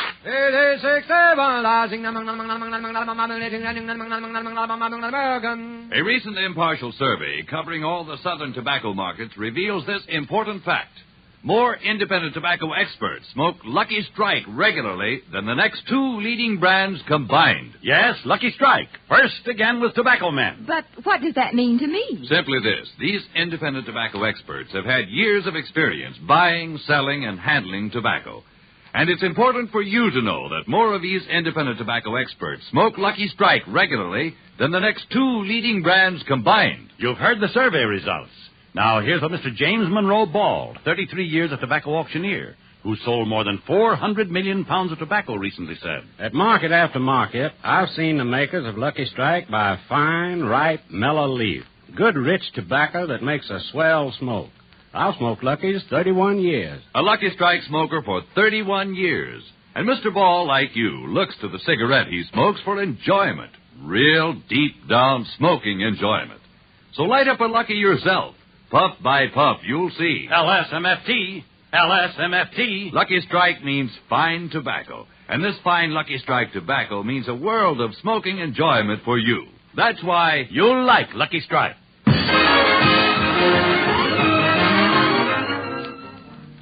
Boss, it's pretty late. Why don't you go to bed? Wait a minute, Rochester. I'm looking something up in this history book.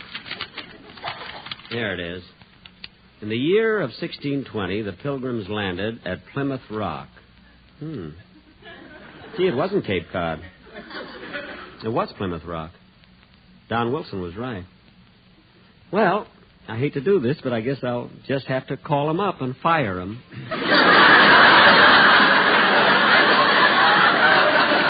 He's so smart he can get another job. Ladies and gentlemen, stay tuned in for the Phil Harris Alice Faye Show, which follows immediately. And on Saturday nights, to be sure to hear A Day in the Life of Dennis Day and the Lucky Strike Hit Parade starring Frank Sinatra. This is NBC, the national broadcasting company.